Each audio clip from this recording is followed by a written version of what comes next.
The vault hunters and their little cycle headed back into the waste. It's your boy, Claptrap. Shout out to the Pandora Honeys. Yeah. Check me out. Oops, oops, oops, oops. Yeah. You're about to get caught in the Claptrap rap trap. Putting the hype in Hyperion. What they call me CL4BTP. Only got one eye, but even I can't see that when it comes to this vault hunting mission. Every game in a world of nobodies, I'm the #1 name. Elvis, Helios, Pandora, and Space. My model wheel takes me all over the place. And wherever I go, I'm in minds and hearts. Don't need to climb stairs when I'm climbing these charts. Lilith, Roland, the other two dudes didn't come to my birthday party. Rude, but they all found time to go fight the warrior. Well, using me like some glorified courier. They shot me down without giving me a chance. All I wanted to do was help out and dance. One step to the left, one step to the right. Just don't step to me unless you're ready for a fight.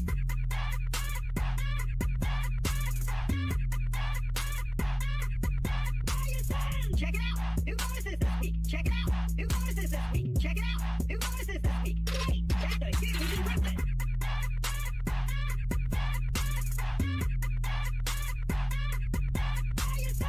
The presentation. I'm like, okay. And so after a few years of that, they well, the producers said, you know, you could probably get paid, you know, for doing this. So I put together a reel of all that Hasbro stuff, and I managed to get an agent, and then I was in an episode of Case Closed, and things just went on from there. And so I did it on the side for many years, and then I got laid off from my job in 2013. And I thought, if I don't go full time voice acting now, I'm never going to do it. So I did that, and I've been voice acting full time ever since. And anyway, where was I going with the story? I'm sorry, I ramble like so much. The first time it wasn't my first Gearbox game, but the first time I was ever a playable character in the Gearbox game was in Battleborn. And I had just been laid off, and so this was like a big deal. It's like, oh my gosh, I'm actually doing this. I'm doing this full time. Anyway,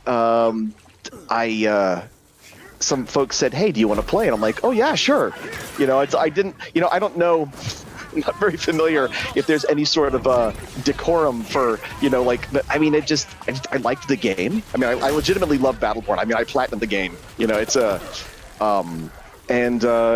it was, and you know, it was nice because it was a good game. You know, the community was nowhere near as big as a lot of other games, but it was a very friendly, very dedicated community. It was like baby steps for like having people request me to come and play games with them. And so it was, yeah, I just enjoy it. I mean, I've been playing, you know, Borderlands since the first game, and I mean, I didn't make it into the game until that DLC, but I mean, I've always loved this franchise. Yeah, Zombie Island of Dr. Ned. I was oh gosh, I think 4 echoes, and I was the glitched Jacob's vending machine that you could only access once. I remember that. And oh, my cat wants to know why I am playing at this time of day. Your food is over there, dum-dum. Beanie, your food is, oh my gosh, he's just, I had to make sure to feed him before I started, because it's a little earlier than when he normally gets fed, but yes, I love you too. Okay. Sorry, he's wondering, why are you talking and there's nobody there? Yeah, he's a face licker, pretty much, and it's yeah, so that's what he's doing now. I already have that cosmetic, but I'm going to save it to sell because of those SDUs, which I'm still 3 bank SDUs away from completing all of them. Yes, they are. It's like in Borderlands 3, we're all rolling in cash, but here it's much harder to come by. Never seen a man smile from ear to ear so hard. Am I smiling that hard? Probably. I had a really important question for you, if you don't mind me asking. Oh, sure, go ahead. So, Claptrap has a lot of like post-editing to the character, I imagine. Yes, yes. What is your, before the post-edit comes through, what would your voice kind of sound like doing Claptrap? Claptrap for me is at max volume at all the time. I mean, I don't know, my mic input will like basically deafen you, I'll probably it'll be too hot for the mic gain. I mean, I'll bury the needle with it, but it's he's max volume all the time. He's and it that kind of helps some of the intonation and stuff go through the processing. It's yeah, he can actually be quite tiring for a long. Oh my gosh, all the reasons why he hates kings, the whole King Archie thing. So I was playing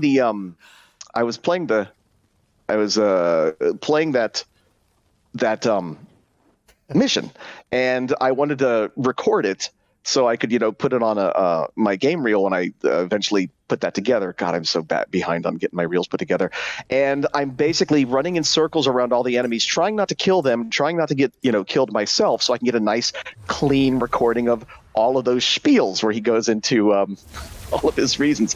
Go in and take a good sniff. It's I'm gonna grab the crit buff over here. Oh, good Lord. Where was that? Oh, yeah. Anyway, I remember recording that, golly, a year ago. And it was, you run out of breath because you're just pushing all of the air out of your lungs to say everything. And it's just, yeah, he can be pretty tiring.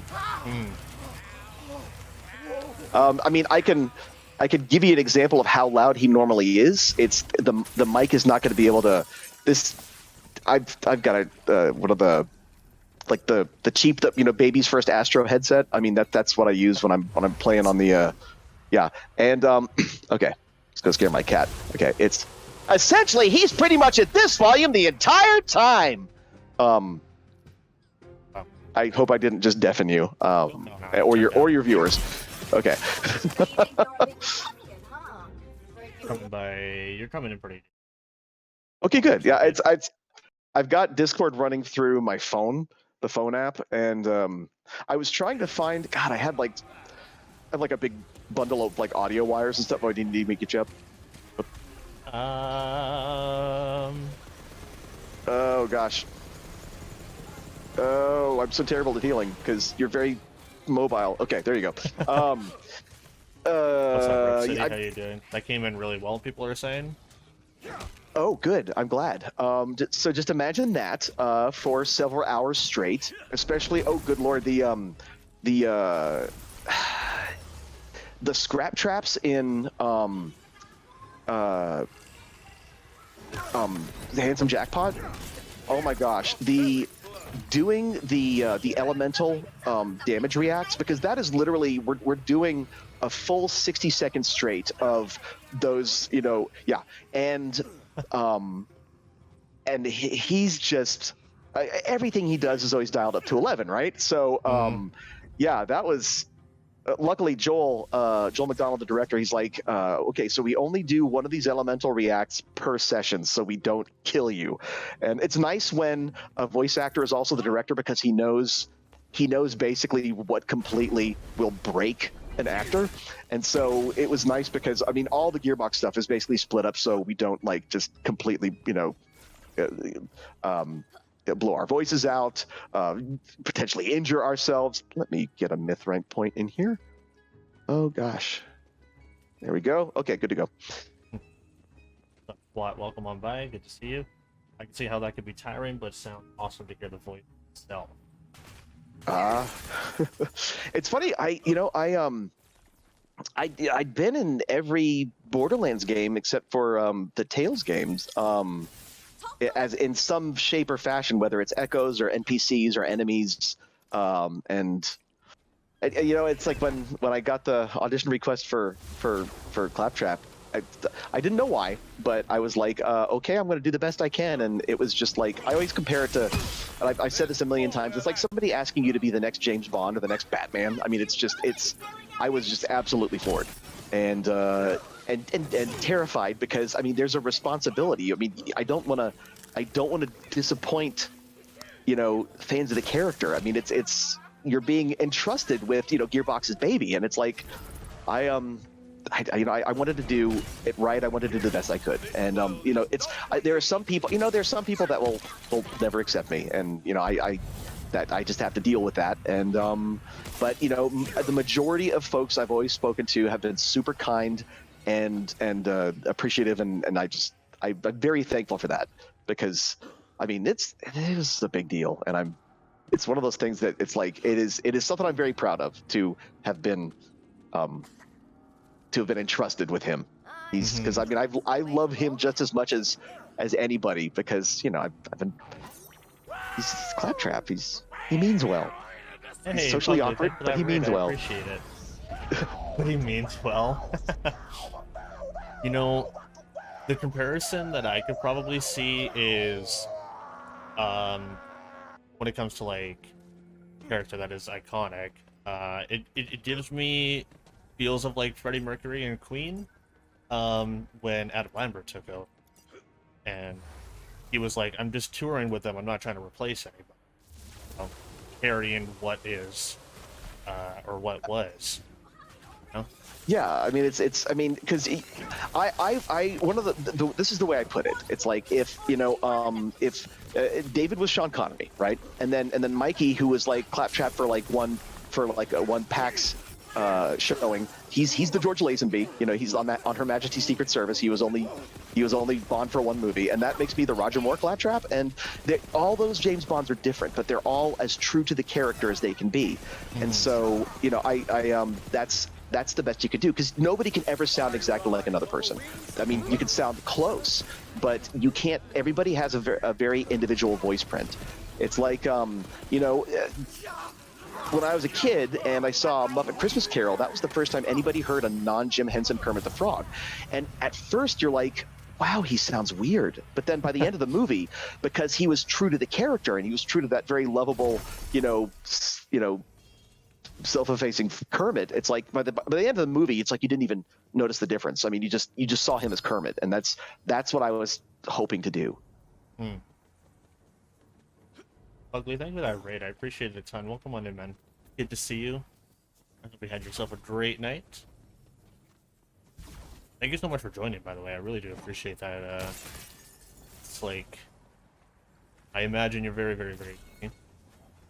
Actually, I had nothing booked for today. There's a couple auditions to record that are due tomorrow afternoon, but I've already recorded those. I'm just going to edit those tomorrow. So yeah, I mean, I booked this time out with my agent. You know, please do not book any sessions for this point in time. I'm going to be playing some Wonderlands online. Someone is wondering if you have any upcoming projects. Do I have any upcoming projects that I can talk about? I can talk about, you know, upcoming episodes of the shows that I'm in, the anime that I'm in right now. If anybody is watching, the anime fans out there, y'all know what an isekai is. It's, I've been sent to a video game world. Usually it's someplace like Skyrim, where there's fantasy stuff.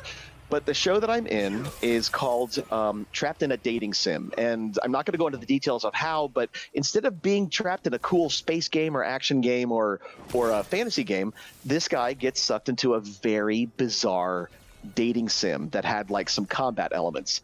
And I play the AI that I play a microtransaction that in the game was a it's like an overpowered microtransaction to help you get through the game. And he basically, you know, he's sequence breaking in the isekai. So he goes and buys the microtransaction or finds the isekai in the world equivalent, and that's me. And I basically make him stupidly overpowered, and it's a fun show. My character's very calm, and the exact opposite of Claptrap, and he sounds like this. And the main character kind of like does that overreactive type of what's going on with those types of reactions and stuff. And we have there's a good chemistry, I think, between the main character's voice actor, it's Jordan Dash Cruz, and myself, and I'm enjoying watching the show. It's a lot of fun. So yeah, there's that. Oh gosh, what else is going on? I am I'm a mysterious character in Spy Family that has not returned, but I know he does show up later on in the manga, like actually in person. So, yeah, it's that's the stuff I can talk about right now. Seems like we have a few fans of Trapped in a Dating Sim. Oh, really? That's awesome. That's great. Milo says that they watch it and is really enjoying the anime so far. And then just for them, I despise you and all new humans. That's great. What anime Yeah, is he's he talking about? That's Trapped in a Dating Sim? Trapped in a Dating Sim. The life of Otome Games is hard for mobs. It's basically, I'll give you this detail. He reincarnated in the world as an NPC, as a non-major character NPC, and it's the plot actually gets kind of, I wouldn't say complicated, but like the world that he's in is a lot more complicated from the other side of the screen. And in order to avoid going into a forced marriage, I don't want to spoil anything. It's fun. It's fun and it's silly and it's got a great cast. Like for example, in the oh, I'm down. I'm just gonna kill you and there you go. In the anime, the dating sim, you can hear him talking about it. Like the developers got all these famous voice actors to play the love interests. He's playing the game for his sister essentially because she wants to see the ending, but she doesn't want to. So the director Jonathan Rigg, who used to work at Nintendo, we have some great conversations.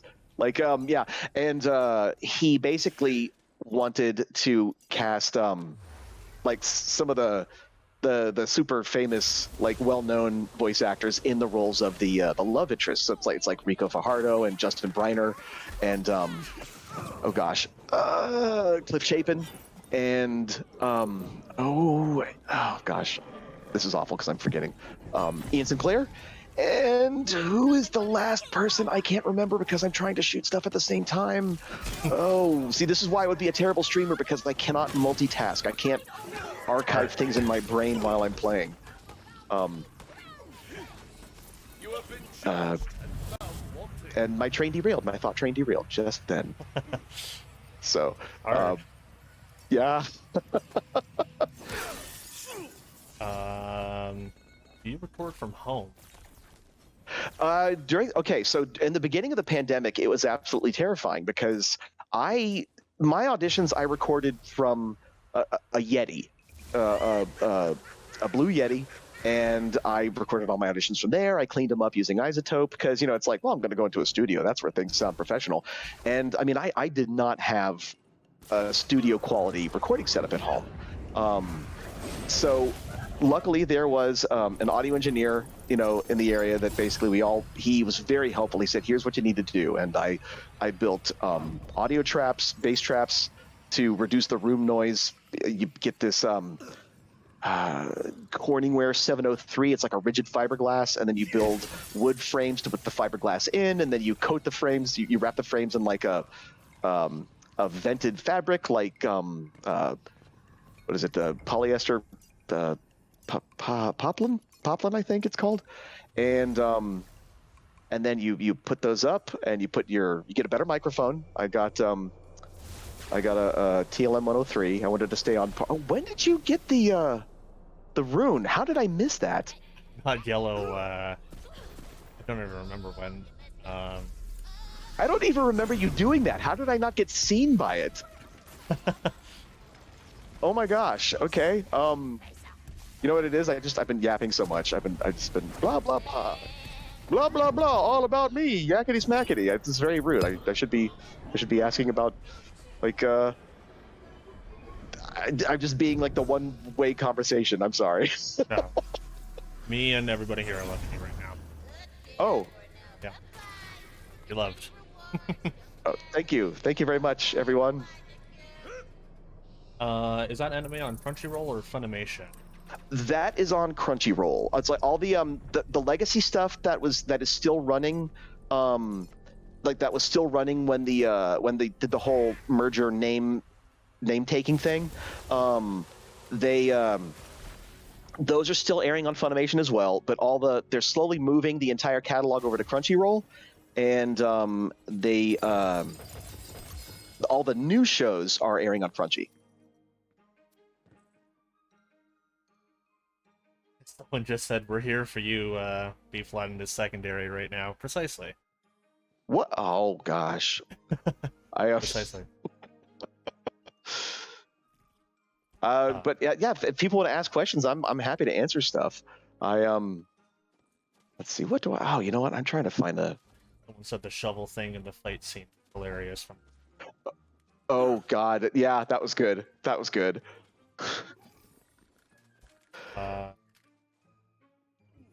I can hear Isaac's voice in there. My favorite sadistic AI. Oh, yeah. You know, it's funny. It's funny. I was like, oh my gosh, he's almost exactly like Isaac. But Isaac was a bit more saccharine. Like Isaac sounded like this, and he was overly friendly. And Luxion sounds more like this. He's just calm. So it's there's a very subtle difference, but they both do hate human beings. Yeah, it's I was worried. I didn't want him to sound exactly like Isaac, but oh, bless you for being an Isaac fan. Oh, my Battleborn, all my Battleborn voices. Those are the first time I ever had like characters that were developed as we were recording them, and so they're really.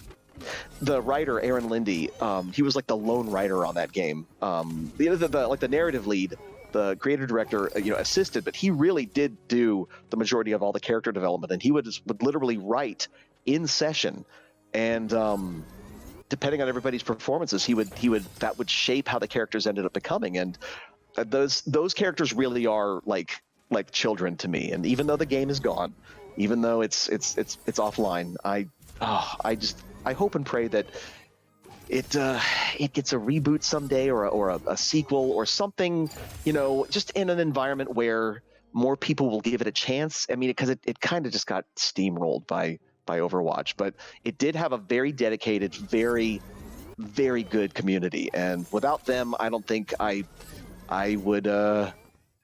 Without that game, I don't think I would be where I am now. I mean, it was like a big stepping stone for me, having just been laid off, going into full-time voice acting, terrified that, oh my gosh, can I do this? But Battleborn was exactly what I needed at the time. And I will always be thankful for that. I think Battleborn released at a pretty odd time in between like Overwatch and Paladins, And that's yeah. Kind of sitting. Yeah.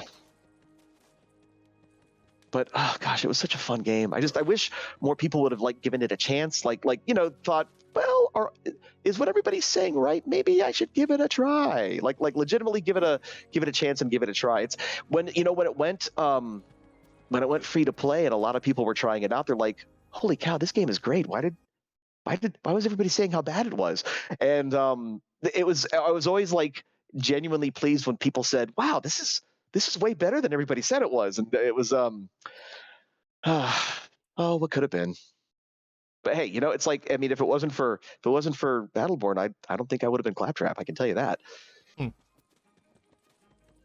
Well, the person who is like the biggest Battleborn fan here, and I want to just even say Jim Foronda fan, actually. The entire week, when I first announced this, they were on that train from start to finish.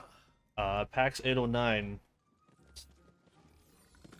big time Battleborn fan, just said, I played around 1K matches on it before the player base to low 9 matches.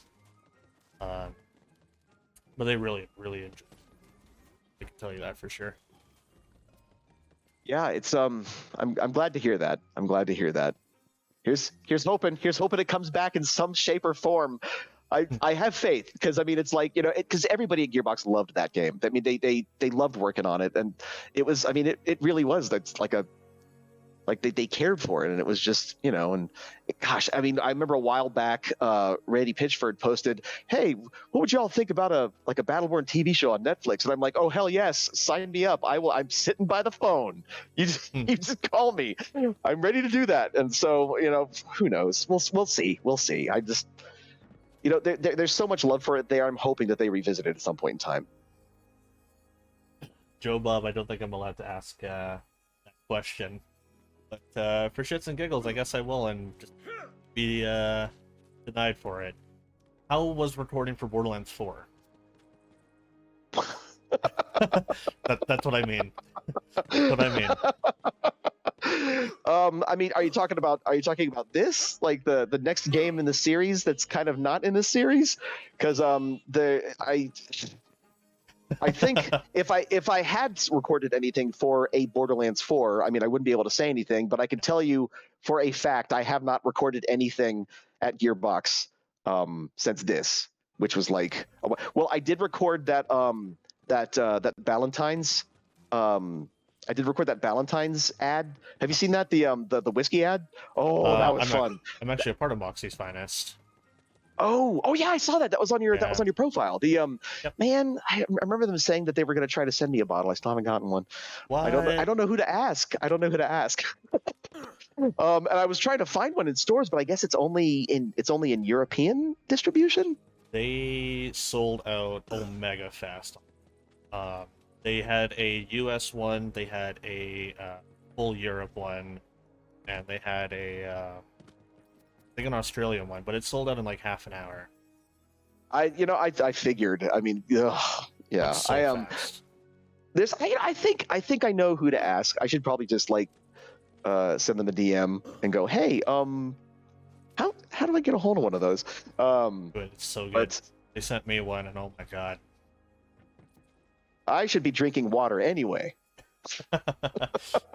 I remember reading the script and that line, have you seen how people drive in this place?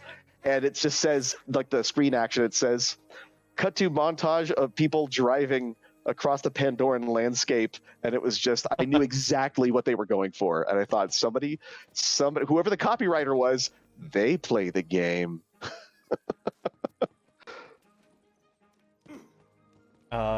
Pudding, this is Jim Foronda. What has 15 actors, 4 settings, 2 writers, and 1 plot? 632 Hallmark movies. Fair. Fair. Fair.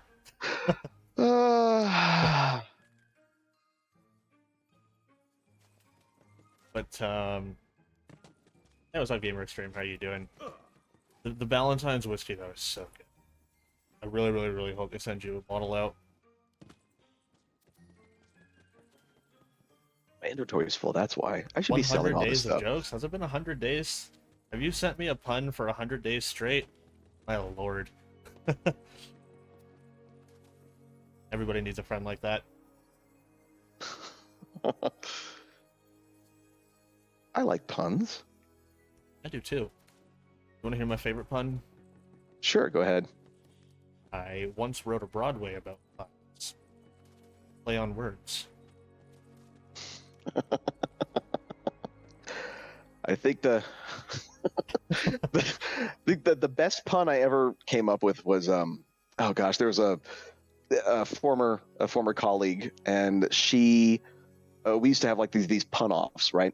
And she was talking about taking a photography class on I think it was on Facebook, and so she said a pun and then I said a pun and back and forth, and I think the best one was like, what's up with all the photography puns? What the F? Stop. Because f-stop is aperture. For folks out there who didn't get the reference, the f-stop is how you measure aperture. So, Pretty good one. yeah. Bruh, he was Denny in FMA. Yes. That was, oh my gosh. Denny Brosh or Block, depending on which season you're watching. If you're watching Brotherhood or the original. Yep. I always wanted him and Ross to get together. They seem like they'd be such a great couple. But yeah, his unrequited love for her. Oh well. He was one of my favorite side characters. I watched both. I was glad when the So it's funny because this was like way back, and I didn't quite understand how the original show ran, and so I looked into the manga to read ahead as to what was going to happen with the two of them, and then I thought, oh my gosh, he's so in love with her, and then he thinks she dies, and then the original series, the way it diverges from the manga, I'm like, wait a minute, he never comes back except for like a couple things, and then when they did Brotherhood, I thought, oh, I'm finally gonna get to do that scene where he sees her for the first time after he thinks that she's been dead for so long, and that was fun. I was glad that I finally got to do that, because honestly, I was disappointed I didn't get to have his emotional outburst in the first time we did that show. Yes, Gamer Extreme. This is Jim Foronda, the voice of Claptrap. Hello. To Mr. Foronda, was it a relief to do Claptrap's laid-back voice for that one part of Tiny Tina's Wonderlands? Oh my gosh! So yes, so I play Dungeons and Dragons with Dante Silva, one of the writers, and I've been playing Dungeons and Dragons with my parties. We've been playing that for since Battleborn, really, and so one day he asks, "Can you do like a laid back kind of sexy, alluring voice?" And I was like, Dante, come on, you know me, I could do that. And he said, he goes, I have an idea. And then when it gets to recording, he said, remember when I asked you that? I was like, oh my God. So yeah. And the funny thing is, I didn't know they were going to put the voice processing on that. I thought it was going to be straight up like this, because this is the actual pitch that I set it at. And then they put the Claptrap processing on it, and it got higher. And it's, in a way, it's even funnier because it was, but that was fun because I thought it was funny because it's like he knew that character voice is kind of like a thing. I haven't done a lot of big human roles in anime except only recently because I kind of put myself. I kind of typecast myself by being able to do just different creature voices during different character voices and stuff. And I mean, it's great because, oh my gosh, that's a whatnot with a high. I'm keeping that. Okay. Yeah, I mean, it's a blue. Specific, by the way. I am right now. I've got a chaotic chilling whatnot, a pixie whatnot. And I if I can find anything like volatile or higher, that would be great. But I'm doing the whole the double knot, spell damage stacking with the pixies count as companion stacking, hydras count as companion stacking. So that's what I'm having fun with right now. But yeah, I'm just golly, I was basically farming. I was trying to farm for one of the tides, I had like a regular one, like a trickster's, but I found an amalgam, with 3 double knot on it. And I'm like, oh boy. So that's what I'm running now. And I thought, now that I've got that, I can finally stop farming repeatedly over and over and over for a vestment, and now I can search for weapons and stuff. What is the most favorite show that you have worked on? Your most. Okay, that is a hard one, but I am very fond of, if my favorite pop idol made it to the Budokan, I would die. Because it was the first lead, or not really a lead, but a main character. It was the first main character I'd gotten in a show ever. And I had been voice acting for Funimation for 18 years. Again, working is good, doing bits and doing Walla and stuff because, you're called in for that. But, to be in a show where I got to be a character and a human being, no less, that was just wonderful. And that is a show about idol otaku, and he's a good example of basically not of he's a good fan. He's not creepy. He respects the boundaries of the idols. He doesn't. He's a good friend. When his friend gets sick and she can't come to the handshake event, he makes it a point to get in her favorite idol's line and say, I'm sorry Olivia couldn't, show up today. She's ill, but I didn't want you to think that she was missing you on purpose. And it's a fun little show. It really is. And that's a special place in my heart because it's a cute love story, and he's just like the fun, good, kind, best friend character, and he has a couple freakouts occasionally. Oh wow, that is cool. Hello, Mr. Claptrap. Yeah, Mr. Claptrap. Do you have a show or a game franchise that you want to? Oh my gosh. Okay. I would. Okay, so here's another. I'll tell you what my favorite anime is. And some people who follow me already know about this, but I am a huge Kimono Friends fan. It was one of those shows that my wife and we took a trip to Japan in the early spring of 2016 or 2017. Anyway, the show had just finished it had just finished its first run, and so the theme song was playing everywhere in every Yodobashi camera, HMV. It was everywhere. You couldn't get away from it. And so by the time we got back, I had jet lag because that flying for 14 hours is weird, and going back in time. And I thought, okay, I'm going to see what this show is about. And it is the sweetest, like, kid-friendly, somehow educational show ever. And it's basically the kindest show ever. And I could try to sum it up as the three tenets are: be helpful, be kind to others, be kind to yourself. And it became this massive hit in Japan. It was a small animation house with like 10 employees, and only 5 of which were animators. And the animation was kind of janky, and it was based on a mobile game that had failed and shut down before the anime was even finished. And it just somehow took off. And it was, again, the nicest, most pleasant thing. And this is around the time where Battleborn was already starting to lose its audience and everything. And this big break that I thought I was having,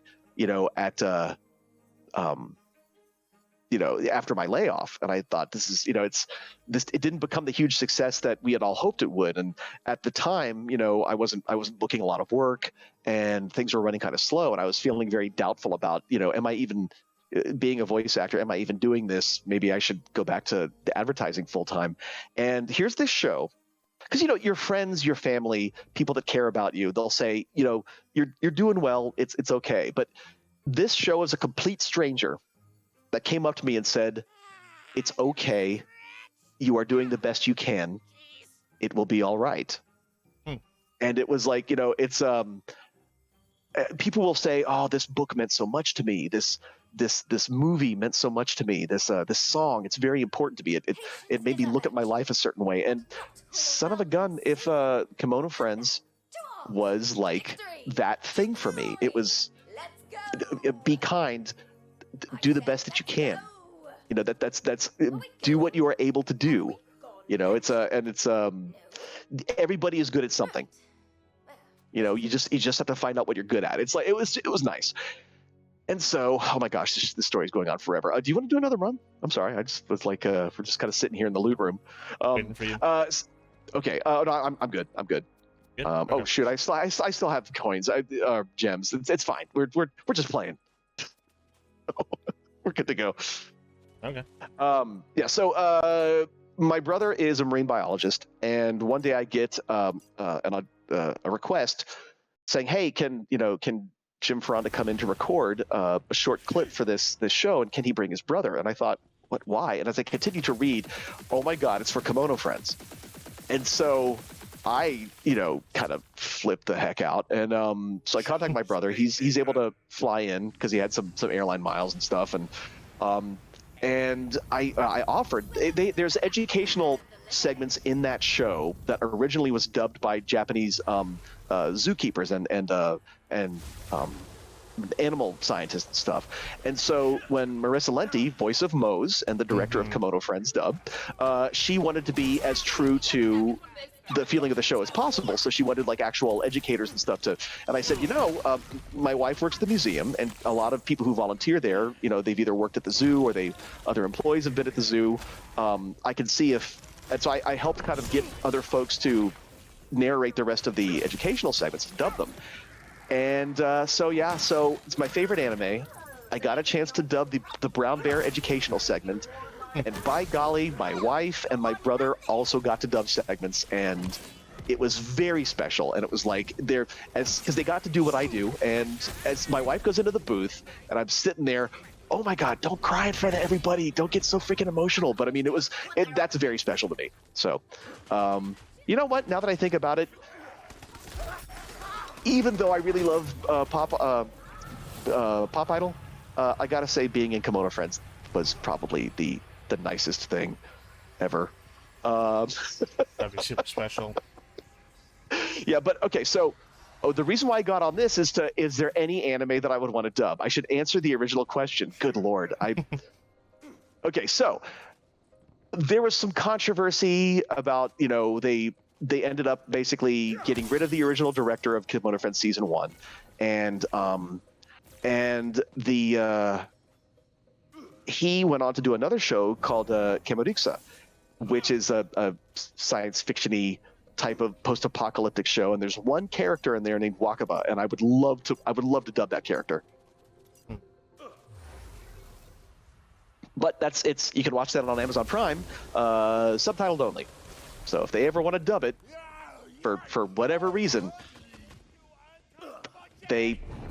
hopefully they know where to find me. Sign you up. I would love to read for that show. I mean, I like anime. I like working. I would love to dub a Ghibli film. Oh gosh, that'd be awesome. Oh my God. Golly, one of my things was I always wanted to dub a Godzilla film, and when Funimation did the Shin Godzilla dub, I was able to dub some of the bit parts in that. I was if anybody's seen it, there's I was a tank commander and a couple bureaucrats. But the most obvious one and easy one to find is there's a scene where Shin Godzilla knocks over an office building, and there's like a mother and father.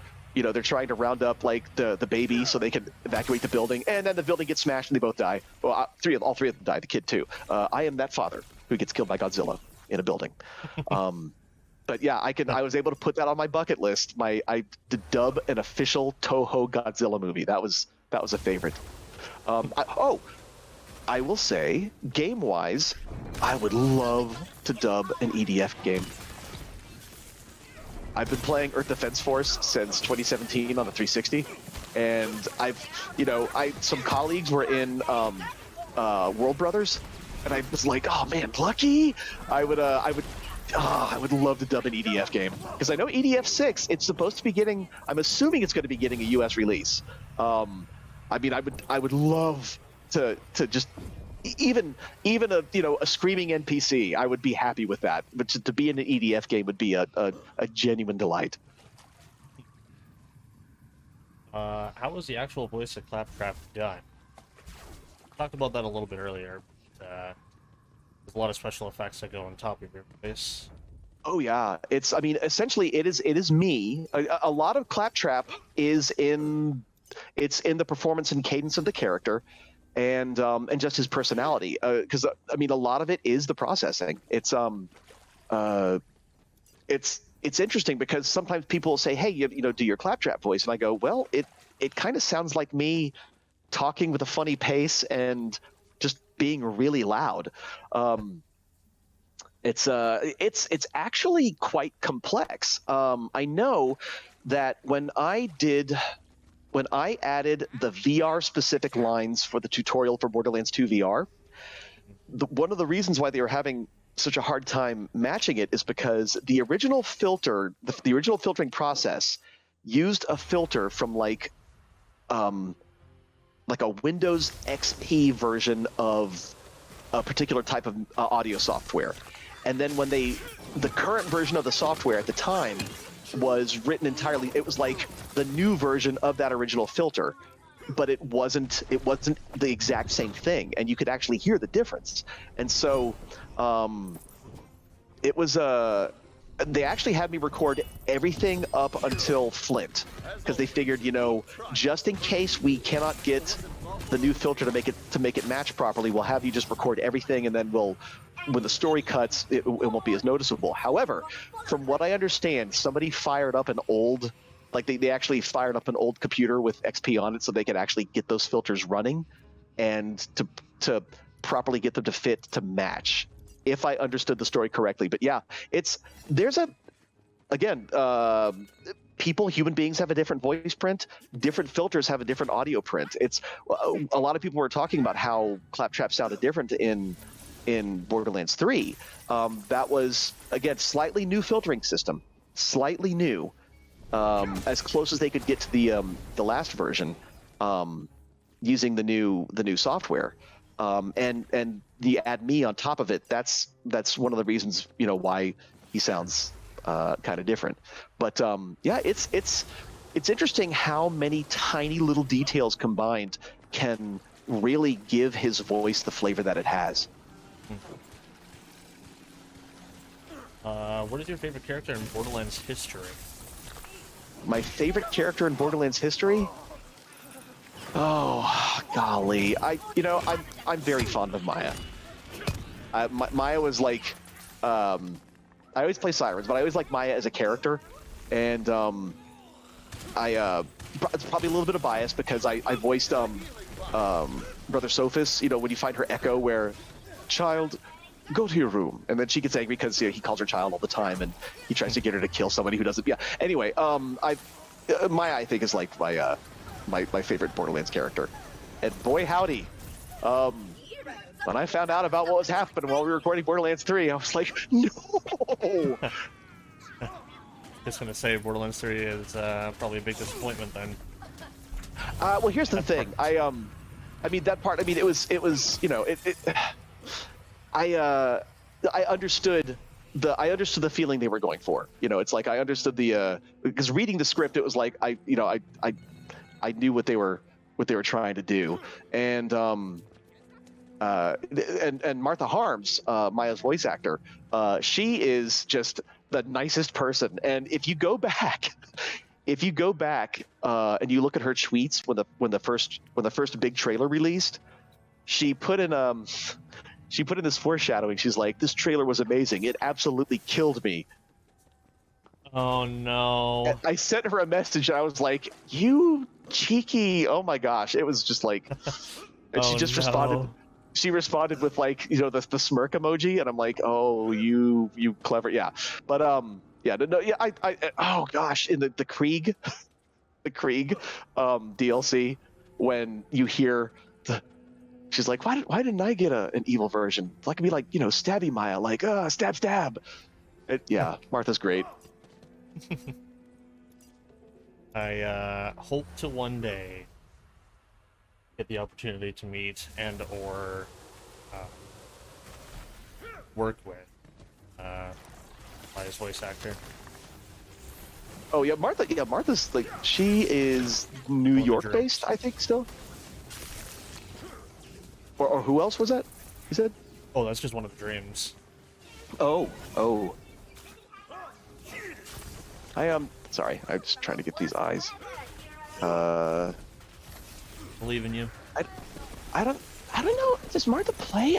She's been in. We've done some conventions and stuff and streams together. Not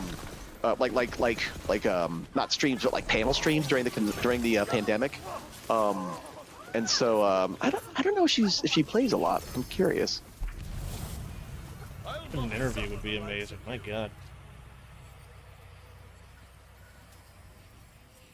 Yeah, unfortunately, it's again during the pandemic, and we don't. A lot of us don't see each other that often because we always record separately, and it's now that things have opened up again. We're recording actually in the Crunchyroll studio. After recording from home for like 2 years, it's I'm finally seeing people again, and it's it's I got to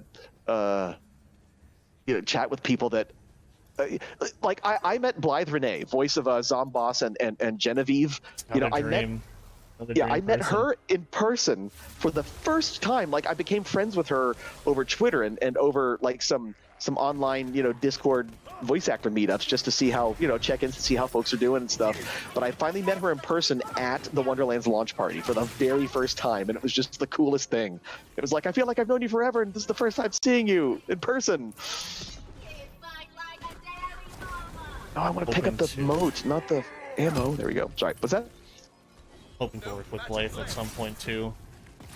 Yeah, Blythe is Amazing. fun. Yeah, she's cool. I remember. Oh my gosh. Oh, sorry. Go ahead. No, you first. You have a- No, I was at IKEA. My wife and I, we were looking for. I can't remember what it was. Like something to put out in the front deck to put like plants and stuff on, and we're walking through, and I hear this one guy, one of the employees, talking to somebody, and I hear him go, "Oh, I'm doubling down," and I thought, wait a minute. And I heard him say it again, and I kind of very politely, I said, "Excuse me, I don't mean to interrupt, but are you quoting Double Down Domino from Borderlands 3?" And he's like, "Yeah." And I was just, I didn't tell him who I was, and I didn't tell him why I was, because I never want to be that person, well, I'm in the game. I mean, I don't know that. I feel like that would be like really weird. But I let Blythe know like immediately afterwards. I said, "Hey, somebody was just quoting you at IKEA." Great. I actually told her about how the Zomboss farming loop, and she was like, "Oh, I'm so glad I can yell at people while they're farming me for stuff." I posted a video about that like probably a day or two after it first been discovered and showcased it, and I've always wondered if she knew about that. Oh, yeah, she does. And gosh, the thing that's always on the back of my mind is if I ever had the opportunity to talk to Blank, any sort of setting, I would want to pitch a DLC idea that I had to her that involves Genevieve. I was like, why don't they bring back Mercenary Day, like part 2, but this time do it like a Borderlands 3 setting, bring back Genevieve, and call her Drinchevieve.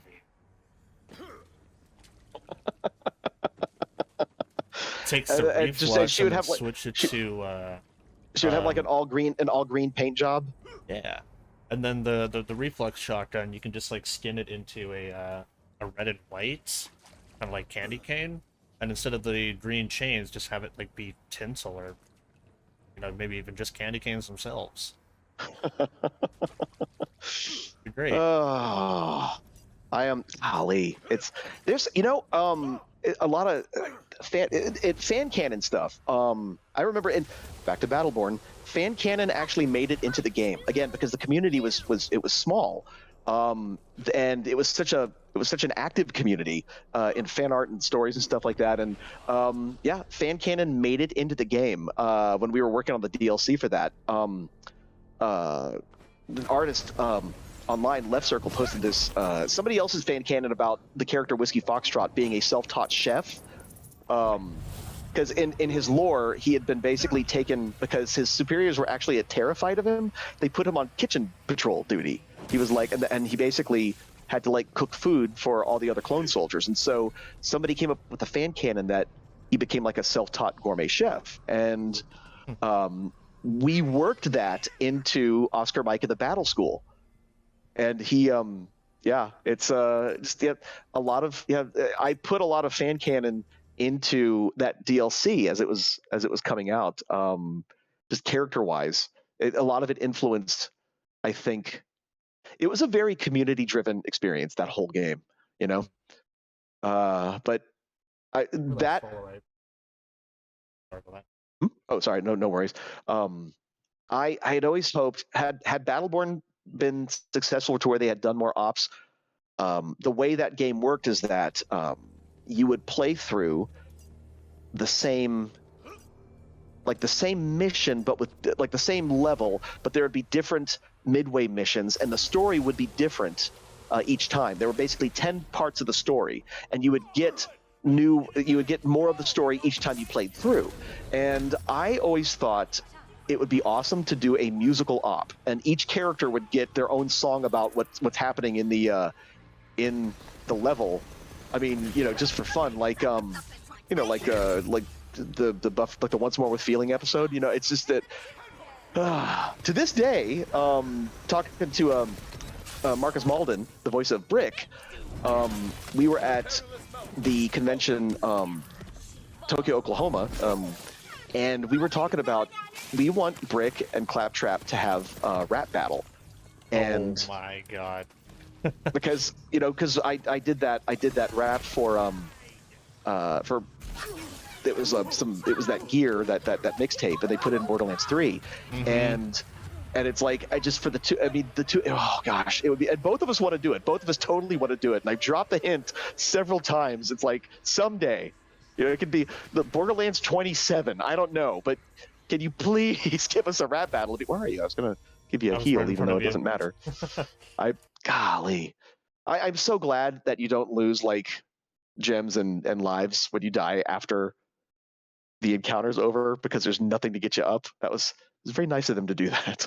It's very, very generous, because like you can die to like dot damage afterwards. Anything. Oh yeah, or like picking something up and oops, I threw that Tedior weapon. I'm sorry, Furior weapon, and killed myself, which happens a lot to me. What was the thought process behind getting to Claptrap's focus? Okay. Well, it was a 7-month-long audition process. There were a lot of like, auditions, like audition rounds, and to get the first one, they wanted to, because it was for Borderlands 2 VR, they wanted me to get as close as possible to be a voice match, and so we did that, and then when we did, oh, this is not the most accurate gun. I should not be trying to shoot at those. When we did Fight for Sanctuary, the direction was, okay, loosen up the voice match a bit. Like don't try to be as close. Don't and so I did that. And then by the time I got to Borderlands 3, they said, okay, you don't focus so much on the mimicry now, just be the character. And so the headspace for me for Claptrap, because we've learned in Claptastic Voyage, you learn that he's a lot deeper than people give him credit for. He is obnoxious, but so for me, the way I approached it is, even though he himself was a Vault Hunter at one point in time, he is surrounded by people who have saved Pandora, and countless times, over and over again. And deep down inside, he just wants to have friends. He wants to be liked, and he feels. We know that he has this great feeling of inadequacy, and he's surrounded by people who he literally thinks of as heroes. These are heroes to him. And he, even though he was a Vault Hunter, he does not feel up to their level. He's like imposter syndrome, where even though he's doing it, he doesn't feel like he's worthy of it. So that's why he basically constantly talks, I'm trying not to swear, stuff. He talks a big game. He's trying to make himself sound big, so hopefully, maybe they'll be impressed with him and like him, and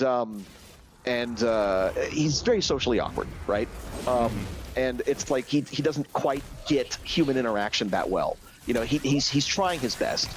And I think one of the most touching things is in the very beginning of Borderlands 3, when Lilith is talking to the player over the EchoNet, and she says, "I know Claptrap can be a little claptrap, but still, he's one of us."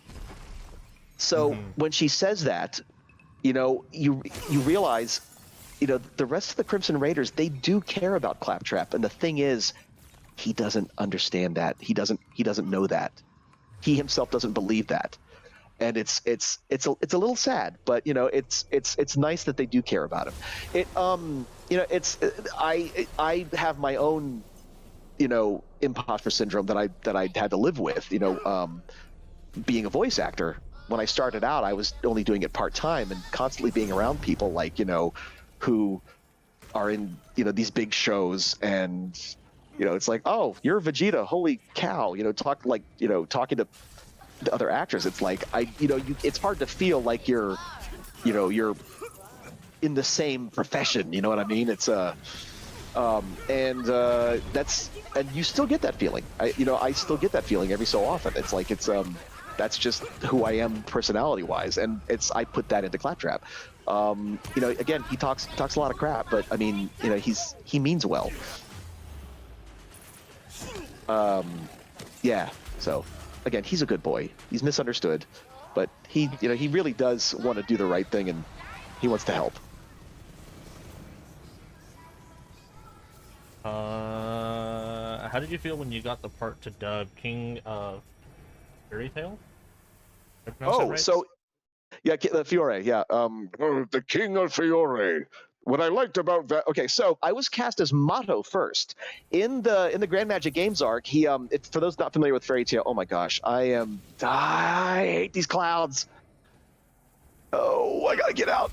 There's nothing for me to kill. Oh boy. And I'm down. So I was cast as Mato. Yeah, Mato. The winner is Team Fairy Tale. So, the Grand Magic Games is like this Magic Olympics that the King of Fiore has put together to try to find like the best wizard, the best magic team to help save the kingdom. And so the entire time it's like, oh, you don't know, the king and Mato, they're one of the same. Oh gosh, it just spawned me in the middle of there we go, and I'm down again. You too, yeah. Oh, I can't melee this boss for some reason. That's where all my damage comes from. He has like this you're barrier doing around him, and it pushes me back. It's like, God, Imelda, you can't get close to her in the oh gosh, the new Scamble. Yeah. So that's why I started using this oh God.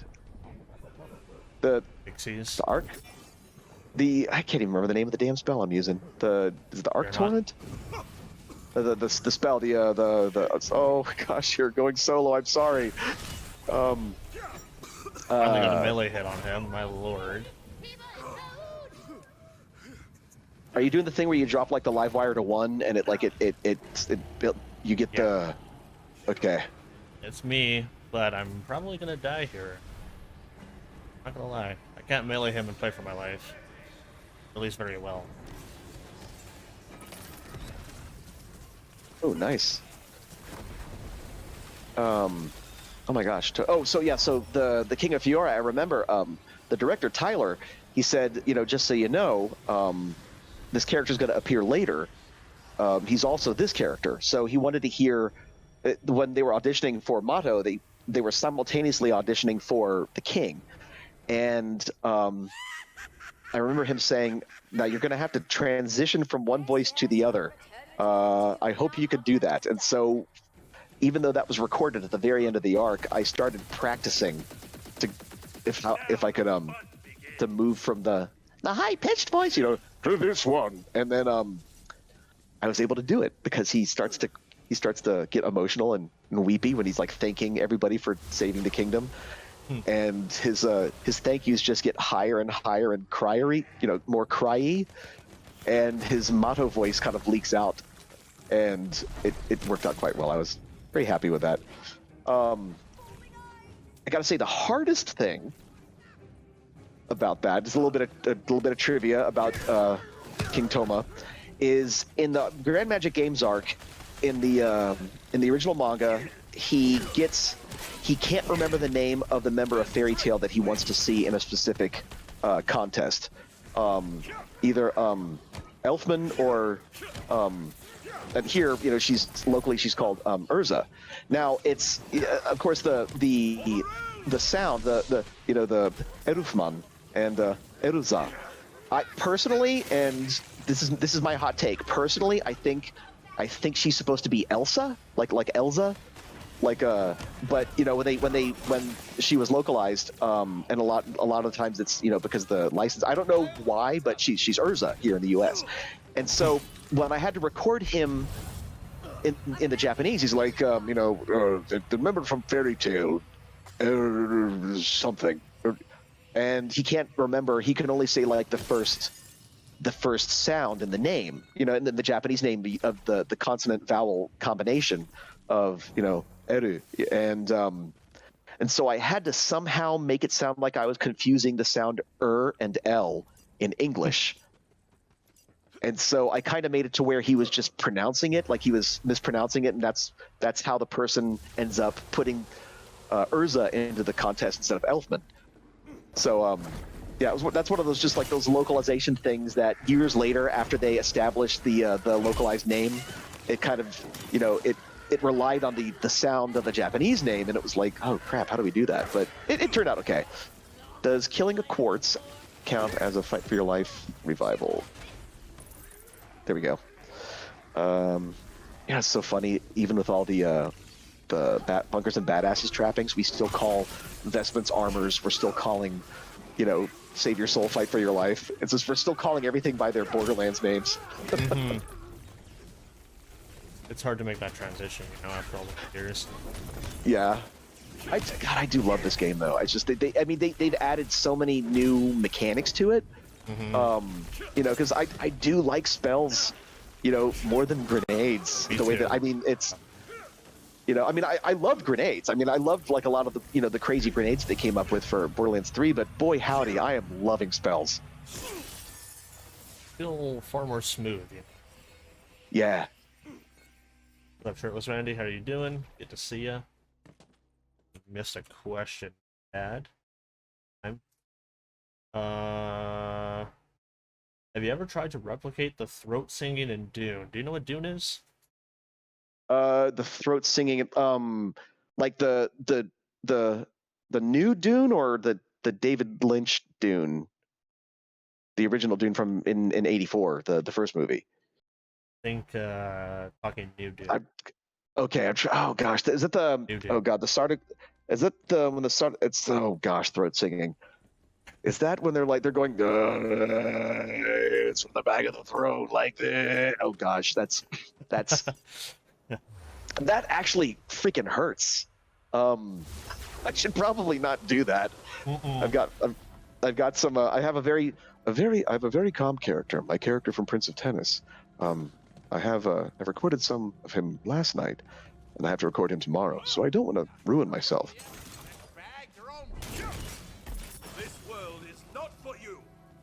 Where's the? Did you already kill the statue? Where's it? Oh, here it is. It's right here in front of me. So, bit of an off-the-wall question that I had, if you don't mind. Sure, go ahead. So, a little while ago, probably, I want to say a month ago now, actually, Yeah. I worked with Major Attaway, Voice of Clay. Yeah. So, during the length of time that we worked together, more so me, and I think he was kind of against the idea, but I'm curious to see if there's any more interest in it. So there's this thing that goes around called ASMR, and I'm thinking that if Clay were ever to return, you should have a segment called Clay ASMR and do a reading of 50 Shades of Clay. Man, so Major, because he's streaming now too, Yes. and he wanted me to stream with him. And the thing is so we're both on. So I have a public PlayStation account. It's Fury Potato of Fury, and I have a private PlayStation account because it was the first time I was playing with people. I didn't want to. It's like I just want to kick back and play. I play Minecraft with my siblings. It's just like a thing that we do now that we're all grown up and like living in different states. I play Minecraft with my brothers every Sunday night, and it's like I wouldn't want people to like, hey, you want to play Borderlands right now? I'd be like, no, I want to play Minecraft, build stuff, and it's and so that's why I created this separate account for playing on streams and stuff like that. Now, when they did crossplay, it was like, oh, I can play with like my main accounts And I can, my shift name is there, so people will know me by my shift name and not my private PSN, And so, but since Major also plays on the PlayStation, I either have to build a new character and play it from the ground up to play with him, or if there's some way that I don't know we could connect on the PlayStation via crossplay, then it'd be a lot easier. But I gotta start a new character and just build it up so I can play with him. I've been meaning to do that, but it's like every time I think, okay, time to start on that new character, then like a new DLC comes out, or they increased to Chaos level 35, and it's just I keep playing on my main account, and I feel so bad because he was really excited about it. I'm like, yeah, let's play, and then it's like I haven't done it yet. I'm a terrible friend. Damn it. Great, you made me feel bad. I'm just kidding. Sorry. I mean, no. It's not. You didn't make me feel bad. It's just me being, again, a terrible friend for not starting a new. I've officially upset Claptrap. No, I'm joking. I'm joking. I seriously, please. That was a joke. I'm not the kind of person to throw a phone at a hotel concierge because I didn't like the way my room looked or something. Golly, every time I hear about actors oh, my room looks terrible, I'm gonna yell at you and berate you for just doing your job, and it was not even you're not even at fault, but I'm important and rich, so I'm gonna be a jerk. I'm like I hate that. I hate that. Yeah, but how hard is it to upset Claptrap? I feel like Claptrap would just make fun of me. And I would become sad. What? Claptrap? See, Claptrap would try to make fun of people, but here's the thing is, Claptrap, as he always tries to make himself be like the #1 person, to outsiders looking in, and not him, he's really making a complete ass of himself, which is why, if he and Brick ever have a rap battle, Claptrap will think that he won when he completely loses. That's the whole thing. It's just that when he thinks he's got one over on somebody, that's when he absolutely does not. Mm-hmm. A lot of people just end up scratching their head and they're like, "What? What is he talking about?" Or just try to get as far away from him as possible because he just can be so damn annoying. That's one thing that Randy Varnell, the other Randy at Gearbox, he said when I was starting out, I remember the first day we started recording on Borderlands 3, and there's a lot of jitters because oh my god, I'm being Claptrap, and he said he goes, if this helps at all, if people hate you, you did a good job. If people love you, you did a good job. Because Claptrap, he's annoying on purpose, right? And so I was like, oh, that makes me feel better. Win-win. Yeah. Be getting canceled by Claptrap. Oh, thanks. Oh, it's the mimic level. Oh shoot, got lucky. My man Claptrap Woo, what's up, Steam Gray? How you doing? Good to see you. Oh, hey, Steam Gray, I know that guy. He's local. Whoa, local. Did I lose you? Oh, there you are. Yeah. Yes, I know Steam Gray in person.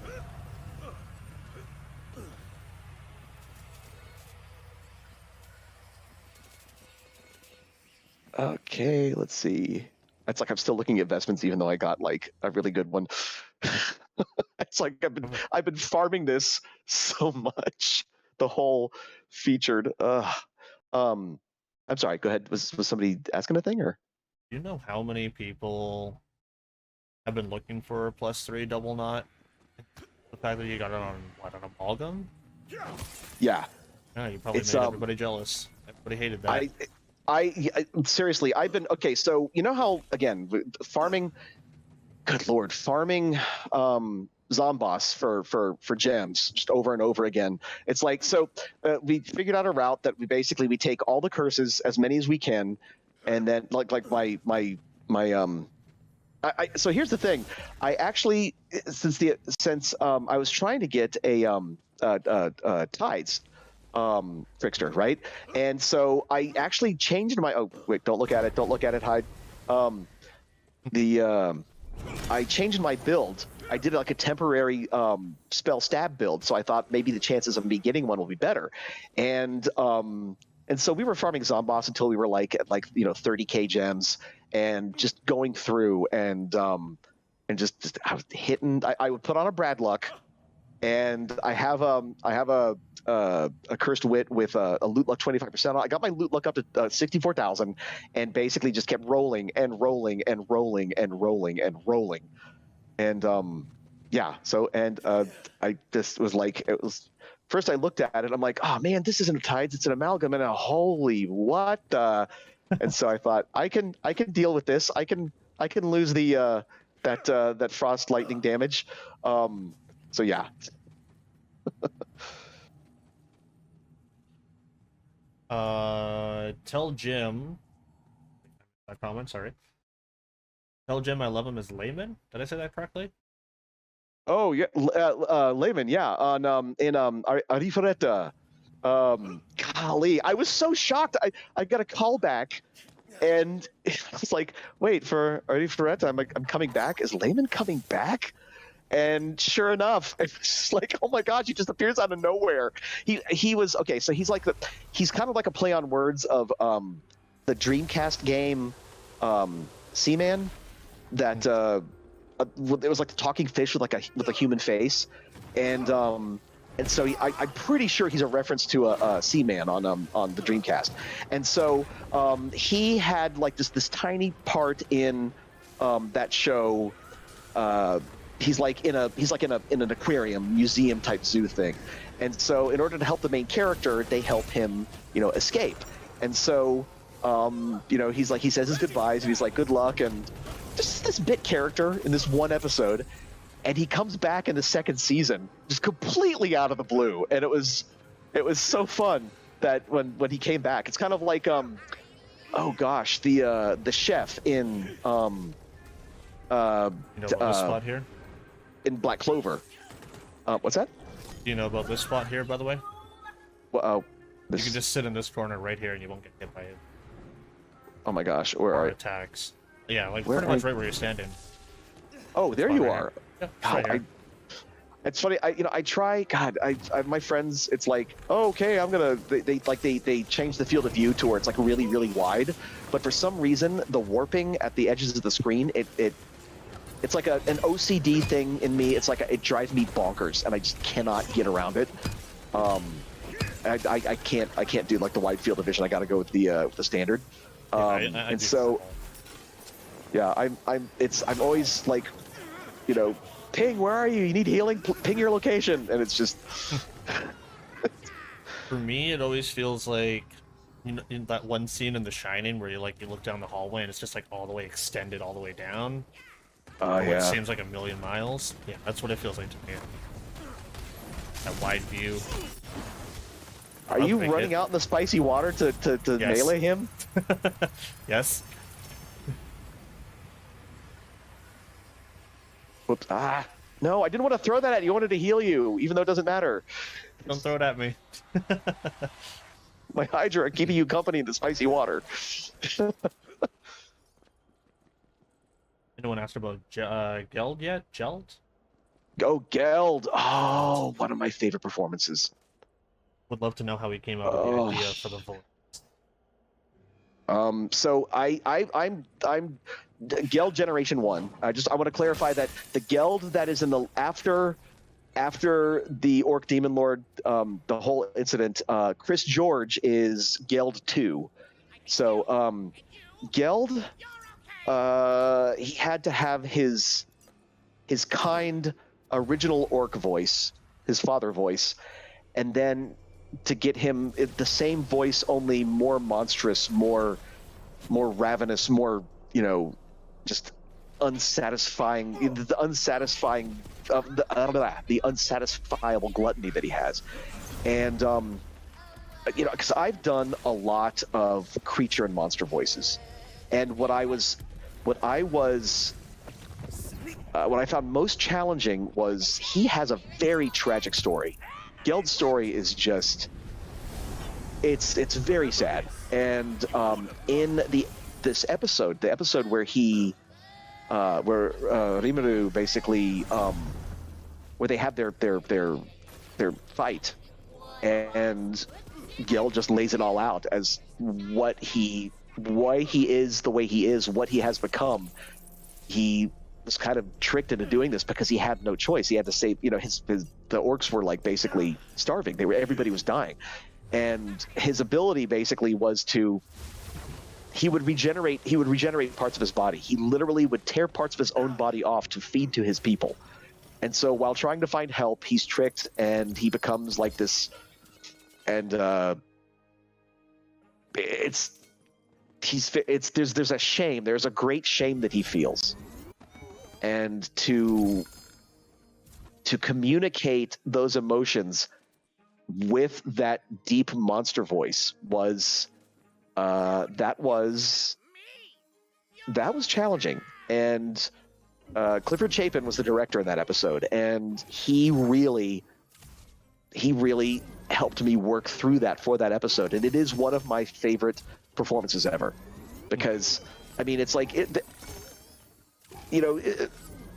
lot of people come into voice acting, because they start out by doing voices but to be able to, why am I rolling for investments? I already have the one that I was looking for, just out of habit. To be able having grown as an actor, to be able to do those character voices that I've done in the past, which were, for laughs or just for character, to be able to act with them and emote with them. And it's, I taught a few classes in character development before the pandemic happened, and then I haven't taught since. But I tried to help people, develop character voice, and then not just the voice itself, but help them, learn to emote with them. How does that character sound sad? How would they sound distraught or nervous, or like how would Muscular from My Hero Academia sound, if he was nervous and on a first date? Not necessarily that character, but that voice. How does that sound?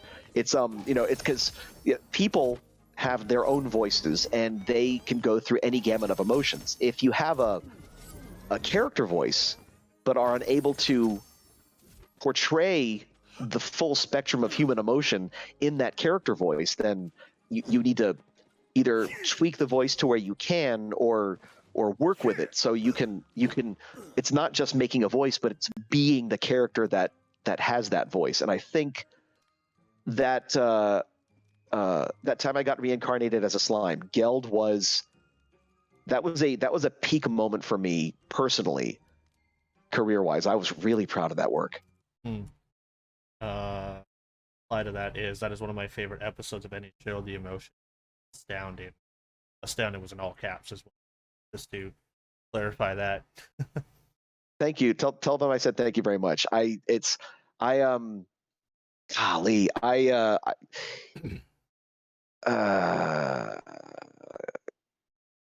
You always think back for something that you as an actor, you try to find something that you can relate to in your life to pull the emotion from. And there's okay, so I'm gonna put a trigger warning out there, suicide trigger warning. So my mother died by suicide in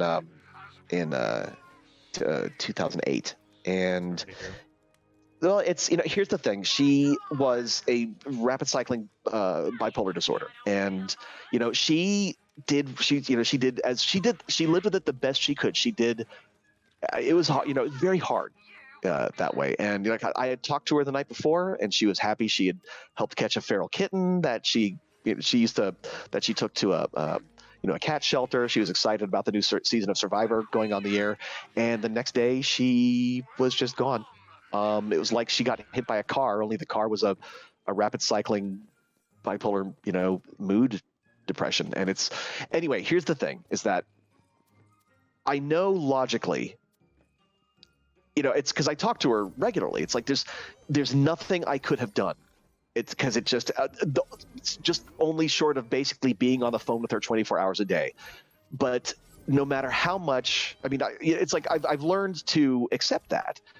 But there's always that kernel of there's always that spot in my mind to think, what else could I have done more? What could I have done?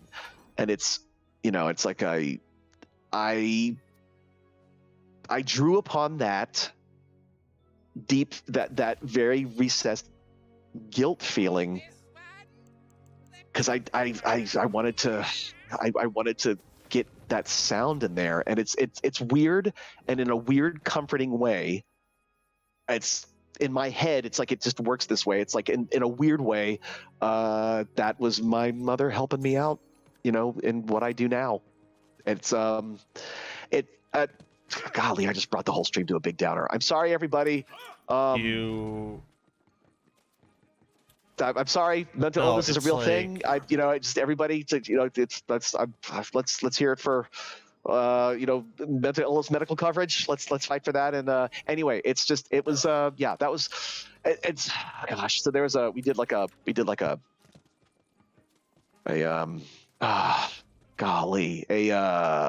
what's the word? A commentary, where they put video of us in the lower right-hand corner, and it's like, it was on that episode, and I started thinking about that, and I swear to God, I haven't seen the final commentary, but I probably look miserable in the commentary, and that's why, because I didn't talk about it there, and but yeah, that's how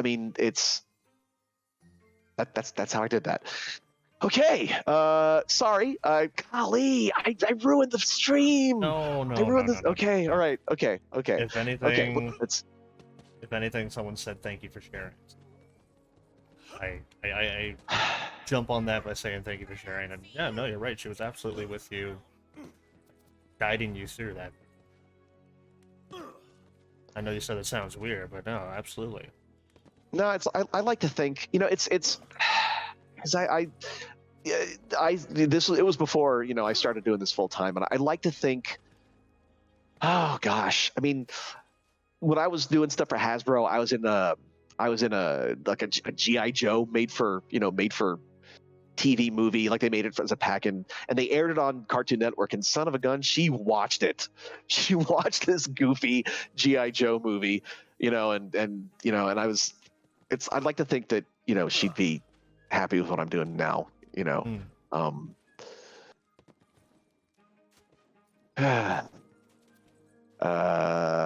so let's change gears. Let's talk about. I love Claptrap, but what I have to say between Geld, Isanari, Denny, and Marco are my favorite performances. Oh, Isanari, the cool dad who wears his sunglasses all the time. Oh my gosh. Oh, quintessential quintuplets. Golly, I collect Nendoroids, and I kind of think back. I should have collected all of them. It's like I still don't have a Nendo myself, but I like collecting the characters from the stuff that I worked on and shows that I like. It's funny. Oh gosh, I hinted a lot to the head of merchandising I still do. I'm like, it'd be a great Nendoroid. Claptrap would be a fun Nendoroid with a great big eyeball, and because they made a Kirby Nendo, and they've someday maybe that'll happen. But thank you very much. I like my characters. They're all a part of me. Even though, even if I'm dubbing and I'm stepping into the shoes of the Japanese actor who came before me, it's like I always want to do right by the character, and I'm glad that they like those performances. I really need to hear Claptrap in game just saying golly now. I hear you saying it, and I'm like, man, Claptrap said that. I need this in my life. Well, whenever I get to recording him again, which I hopefully will happen soon, because I miss him. I was so glad doing the Ballantines, because it was a while after we had finished recording Wonderlands. So maybe I can work golly in there somewhere. Well, if I ever hear Claptrap saying golly, I'll know that a indirect shout out to this conversation. Oh, there's a primordial mage staff of edginess in here, but it doesn't have an element. Oh no. I'm not going to pay 12 million for an elementless part. Oh. Quinn says anime is a very large part of my life, so no, thank you.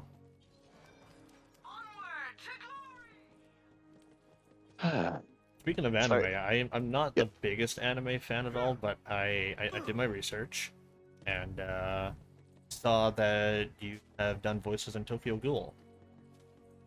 Oh yeah, okay, so I've done a ton of bit voices, but Shikurai is the one character, like the one named character I did in Tokyo Ghoul. And oh gosh, see, here's the hard part is that I do so many character voices, I sometimes forget who sounds like what. If memory serves, Shikurai sounded like this.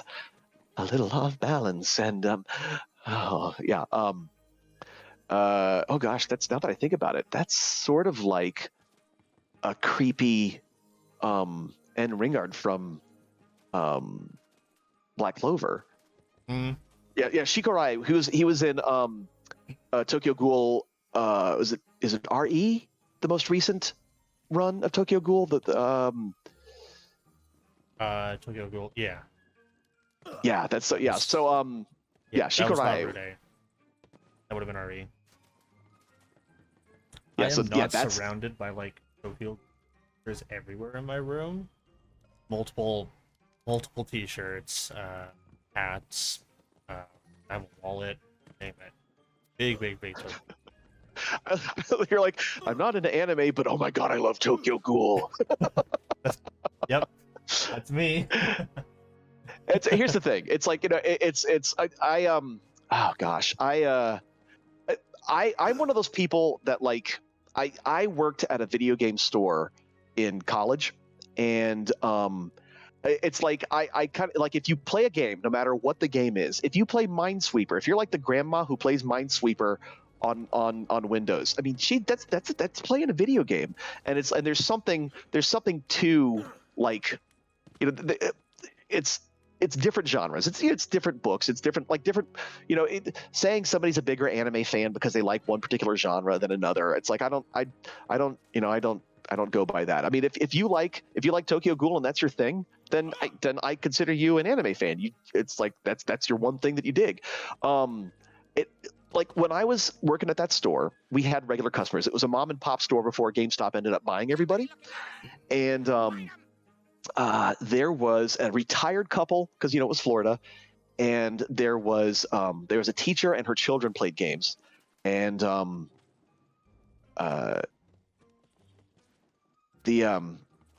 it was right when Link to the Past had come out, and the elderly couple, they were stuck in one of the dungeons. God, this is so long ago because I'm so freaking old. And so this little girl, because the teacher was there, and this little girl was like maybe 7 or 8, and she was also playing Link to the Past. And here's, spanning multiple generations, this 7-year-old is talking to this elderly couple about this very dungeon and how to get through parts of it. And both of these, like the elderly people and this little girl, they completely understand what the other ones are talking about.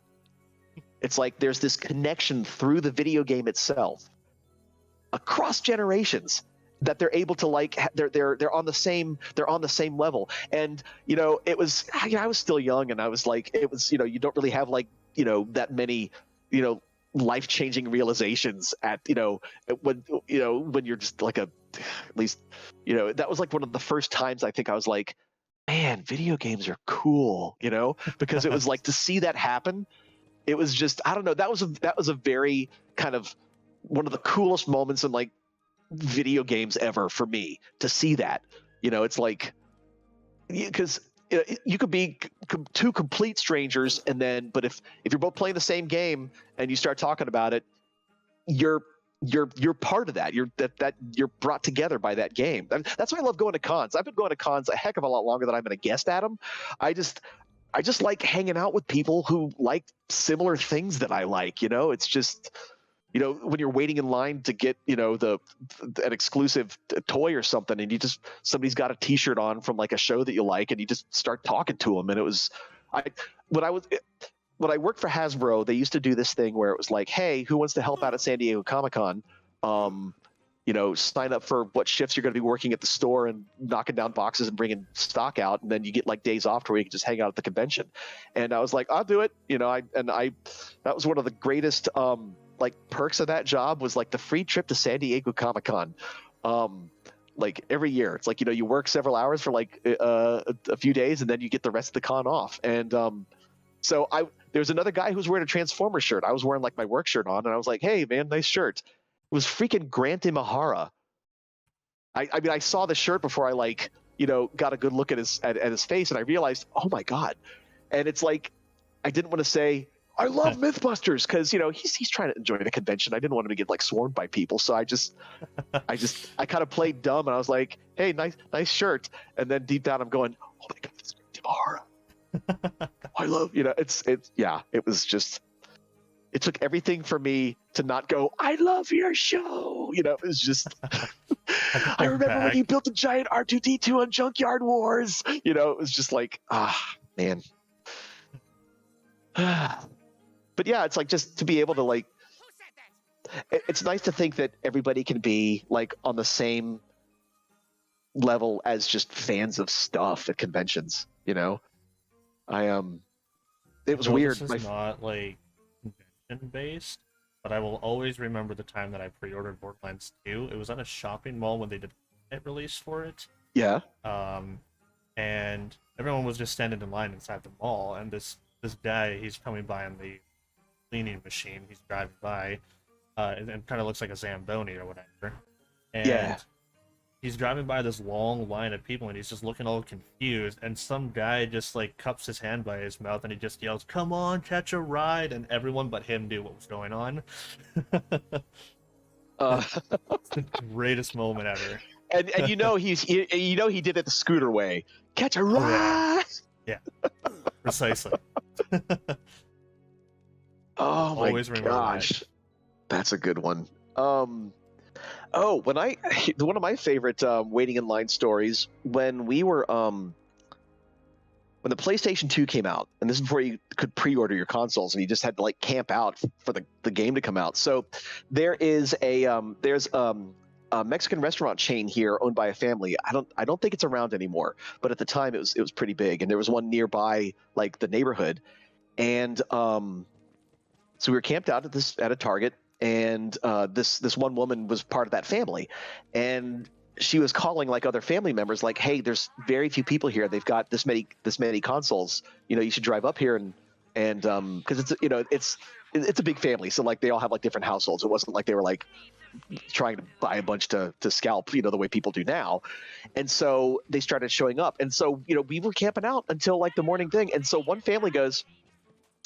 One member of the family's like, hey, can you watch my spot? I'll be back. Because we were like, there was like a gas station on the corner, so people were holding people's places in line so they could go, to the restroom and come back. And so this woman's gone for like 2 hours, because I think she left like maybe at around like maybe 11 p.m. She comes back with burritos for everybody for the entire freaking line. Like she went to the restaurant and like just made a bunch just for everybody because we were just waiting there until like 8 in the morning overnight and I thought that is one of the coolest things ever. Just so awesome. as part of like a fan thing. It was like and that was the restaurant that I would go to for their burritos because I mean they were like, oh god, they were so good. Yeah, it was just like the PS2 burritos, man. That was like one of my favorite stories about like waiting in line for anything. Oh my god, I'm sorry for coming late to listen. Beautiful miss, voice actor of Claptrap. You were not late, you were just in time. Golly, I haven't even been looking at the clock. It's what time is it? It's 7:30. Oh gosh. You're CST, right? Yes, CST. You're CST too, right? CST, yeah. Are you comfortable saying where your general area in the country is? I'm in Canada, actually. Oh. Center Canada. Oh wow. Golly, last time I was in Canada, in my early days of like being a full-time voice actor, I still did some advertising freelance, and I was working on a toy commercial for like another toy. It was like this one of the many like AI cars that would like drive itself, and you could like do combat with it and everything. Anyway, but we shot that in Toronto. That was my last time. I got as many pickled chips as I could, because that was still when you couldn't get like pickled potato chips here. So I've been curious about this one. How is the merger affecting the voice actors for animation? Oh gosh. For me, it hasn't really impacted me that much. Because it's the new studio is actually closer than old Funimation, so the drive is not as bad. I used to live closer to downtown Dallas, because that's where I used to work. But old Funimation, it used to be like a 45-minute drive, but now I can get there like in roughly a half an hour. So, some stuff still records from home. Like depending on if it's like with Sound Cadence or New York AV or something like that. But like some of the shows that they do. But I will say it's nice coming and seeing people. I still mask because I'm a type 1 diabetic, and oh gosh. That's for you. Oh, thank you. It's poison. Yes, maybe you can use it. Yeah, well, it's funny because I even though I've still got all this frost stuff, because I've got like the frost cursed wit, the frost damage, because I ended up getting an amalgam instead of a tides, I can like branch out into other elements again. Where is that? Where are you, cursed wit? I just picked you up. There you are. I'm gonna put you right here.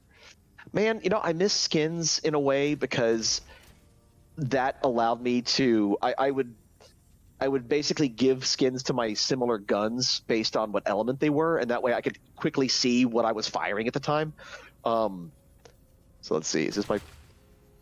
That's the that, and yes, green. Okay, that's green. That's the poison one. Good. Fly. No, it's the Hydra. Oh, it's the 3-headed one. Yep. 3 times the damage. I'm sorry. So back on the I'm so easily distracted. I have the attention span of a flea. Or anyway. So yeah, I haven't had that much difficulty with it. I know scheduling though is kind of weird, because at the very beginning they were still scheduling like. I remember hey, can you come in at 11 to record this? Because a slot opened up, and I'm looking at my clock, and it's like 10:45. Now, if I was recording from home, I could like hop right in and do it, but it's like, I have to drive there. So there were some growing pains of just getting back into the studio, but I mean, it was nice. It's like I get to see friends again. It's like just last week. I saw Kieran Strange, voice of Paladin Mike and Lorelei, and it was like we were able to chat for a while, because he's in Aoashi. He got the lead in the soccer anime, or as Kieran would say, the football anime. And it's good seeing folks that one of the audio engineers that I've been working with on Prince of Tennis and Show by Rock. I met him for the first time in person at the Wonderlands launch party. He didn't work on Wonderlands, but he and his wife they met playing the game, and then they basically, he said that we can pretty much chronologically basically mark their relationship per game. It's like we met on Borderlands 1, we started dating on this one when the DLC came out, we got married on this one, we had our first child on this one. And I thought, man, that is cool. So because they have fans were able to come to the launch party. So yeah, so they came to the launch party, and I got to meet him in person for the first time. It's nice that we're finally able to see each other again. But I mean, you still hear people. I'm vaccinated. I was able to get a booster somehow, because I'm I'm a type 1 diabetic, and there's we're considered high risk And I just asked at the CVS that I got mine at, and they were like, "Oh yeah, sure." And I was like, "Oh, okay," because I was fully prepared for them to say no, but they let me get my fourth booster, and it's just. I just want to be safe because you still hear people get it. And one thing is that you hear about long COVID and that being damaging on people's lungs, which, I mean, as actors, especially yelly actors, we need the ability to hold all that air. And so I still mask just to be safe when I'm around, like when I'm in like super close proximity to people who, I don't know, or I don't know if they've been vaccinated or not. But, yeah. I can understand why some people are, hesitant to go back into studio, but it's. I think it seems to be going more endemic now, as opposed to because the newer strains. I mean, it can still be harmful to people, but I think that hopefully it would be less damaging if I were to get it, because I've just been careful as all heck, because that's scary stuff. Anyway, that's the one thing. Here's one thing, and this is me personally. I personally like how the Funimation app is organized more than the Crunchyroll app, and it's like because I've had both apps on my on my TV for forever. But it's like I like being able, Funimation, you're able to switch from Japanese to English just right there in the menu. But on Crunchyroll, you got to back out. You got to pick the separate set of episodes. And I'm hoping maybe eventually, and this is me speculating. That is so far up, if I am the pinky finger of the anime organization, the app is maybe the right kneecap. That is so far removed from what I do. I have no idea what's going on with the app, but I'm hoping that they decide to take the really good parts of the Funimation app and the good parts of the Crunchyroll app, and I'm hoping that maybe someday they'll do an app update that has that streamlines stuff and makes it easier to switch languages and things like that. Yeah. So that's the one thing. I like the Funimation app more than the Crunchyroll app. So I guess you could say that's my only complaint.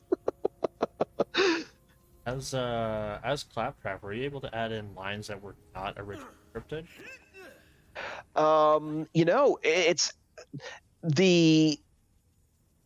I got spoiled on Battleborn because it was being written at the same time, and Aaron was more open to us adding stuff in there. But Claptrap, because there's a lot riding on it was new Claptrap being him for the first time and stuff like that. So we stuck more to the script, but performance wise, I was able to get a few things in there, like my The look at this nerd. He read a book so hard he died. What a freaking nerd. Now that's how it was scripted. But in the booth, I had all this energy. I drink a lot of caffeine before I do Claptrap just so I'm more twitchy, and everything. And that at the end of that line, that what a freaking nerd. That big laugh was just very spontaneous. It just came out. And man, the writers loved it, and they put it in there. It's it's a lot of times it's sometimes when in this I called when you have to fight Lance to get the Holy Spellnade. I called him LaLance just when I said it, because that's what Claptrap would read it as. Little things, and when during the voice mission, and this was the biggest reference to Battleborn I could put in the game. But I think a lot of people missed it because they used the voice pitch on it. But that military voice in Diplomacy, that first military voice is the voice of General Mike from Oscar Mike of the Battle School, the Oscar Mike of the Battle School op. It's like if you were to go in there and pitch that down, that is General Mike. That's that voice. Sometimes I'm trying to think of if there's any other time I got any there was, how Oh gosh, there's so many Battleborn references, and the Shadowfire gun is essentially an Arendi gun in this game, because Ashley Birch. Mhm. But they're in Borderlands 3. You know how NPCs could revive you? Yeah. At one point in time, I guess Claptrap was supposed to be able to revive you, because I recorded some of those revival lines, those fight for your life lines, and one of them was "You believe in yourself now. That makes this time different," which is basically a Claptrap reading of Oscar Mike's Respawn line, "I believe in myself now. That makes this time different." And it was yeah, it's I did throw in an ad lib for in Too Many Kevins. It was "I'm so angry I could punch a Kevin," but it didn't fit for Claptrap because he really really loved his Kevins. That was an Isaac line. "I'm so angry I could punch a kitten," which that was a line I ad libbed for Battleborn. And for folks who don't know, at the time I was recording that, we had just adopted one of our kittens, one of our cats. He was still a little baby kitten at the time, and he would climb up on stuff because kittens do stuff they're not supposed to do, and so he would get up on the mantle. I would go like, "Miji, off the mantle. Do I have to punch a kitten? I will punch a kitten." And I'm saying this in the most loving voice possible. And I would never, ever, ever punch a kitten. But it's that kind of that dark humor type of thing. And so when we were recording Respawn lines for Isaac, and Aaron's like writing them out as we're recording, and he would let us like just come up with one, and I said, "I am so angry I could punch a kitten." And because it's so awful, and he started laughing. He said, "I'll allow it," and that made it into the game. I think so many ad libs made it into Battleborn. I hope, I hope someday, if they do another one, that it'll be that freewheeling as it was.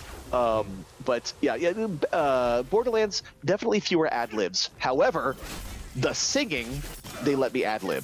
Gearbox, I think it's their goal now to have me sing in like everything that they do, in some way. Because that started with Ice Cream Day in the General Knox DLC. The words were there, and it just said, sings this jingle about Ice Cream Day, and so I just made up the tune for Ice Cream Day on the fly, and so they, in Battleborn, Oscar Mike had his own stealth theme when he would make himself invisible, and so I had to be very careful to create an original theme that doesn't accidentally sound like something, and so I created my own Kojima-style stealth theme for Oscar Mike. And then there was the Claptrap rap, and then of course Stealth Time.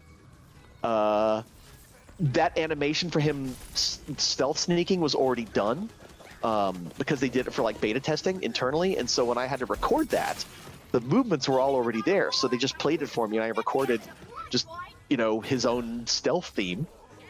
And I think Danny Homan added stealth slide when we did the second take. So they kind of like mixed the best parts from both stealth slide takes, and that's how the stealth slide song came about. And then of course there's the Anthem of Peace, which I again, the words were there. I just ad-libbed the melody and sang it as screechingly as I possibly could.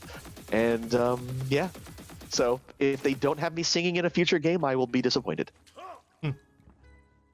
Someone was mentioning Borderlands wouldn't be Borderlands to me without Claptrap. Love your acting. Someone said Oscar Mike was Wayne. I love that jingle. So thank you to you both. I appreciate that. Oscar Mike, he's my good clone son. Even though he doesn't know. In your head when you played Borderlands 1. What's that?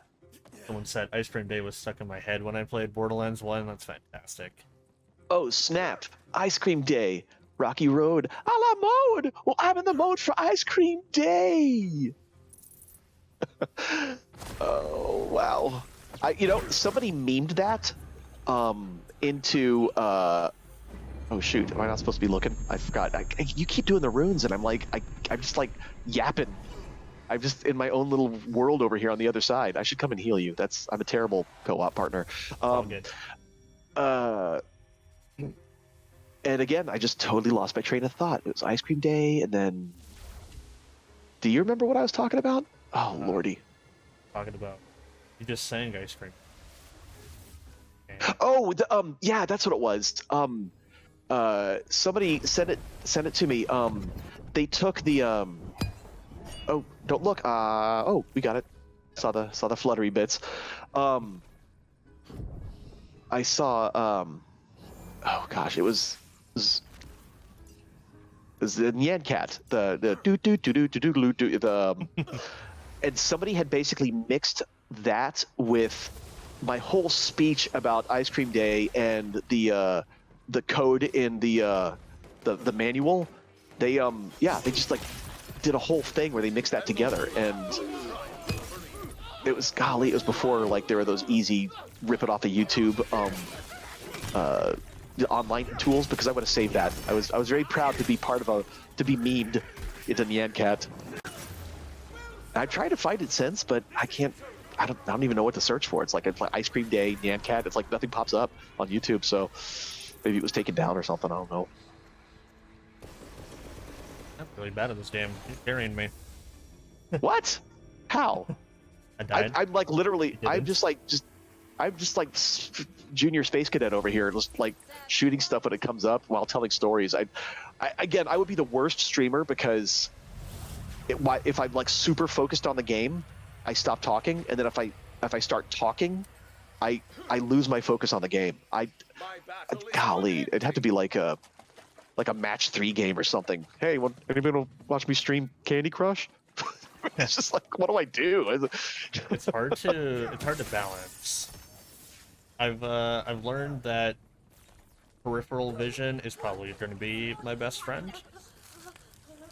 I'm able to just like quickly glance over to my left because like where chat is, and I can like pick off pretty much the entirety of a sentence in maybe a second or two.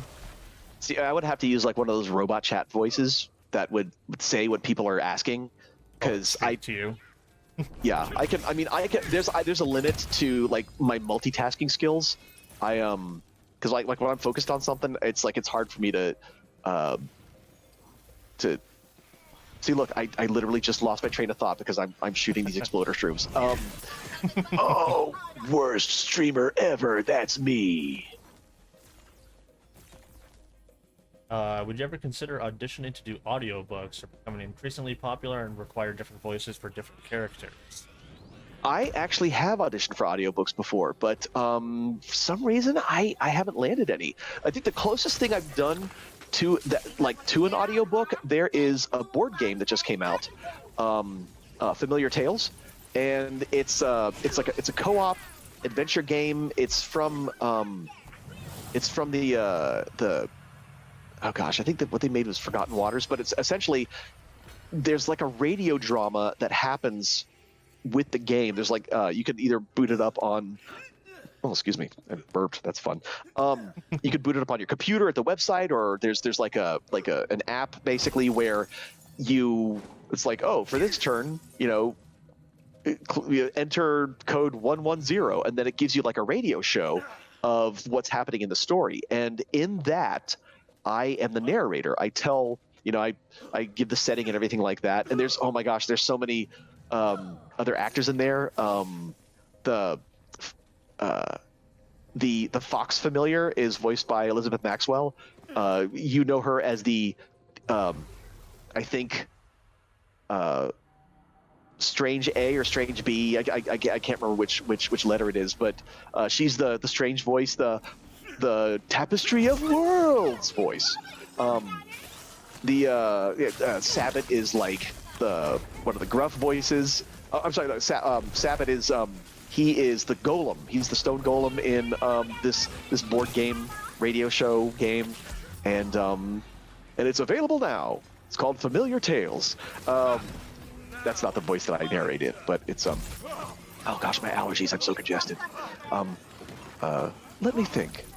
I believe the narrator sounds more like this, like a storybook narrator, because they wanted it to sound like somebody speaking to a child, reading a story with some action and suspense, and maybe just a little bit of fun. that type of thing.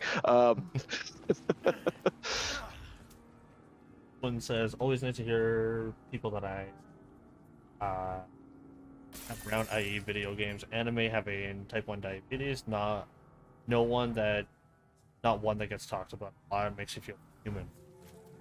And hey, I got to tell you something. One of my favorite things, I've been doing this for years, but I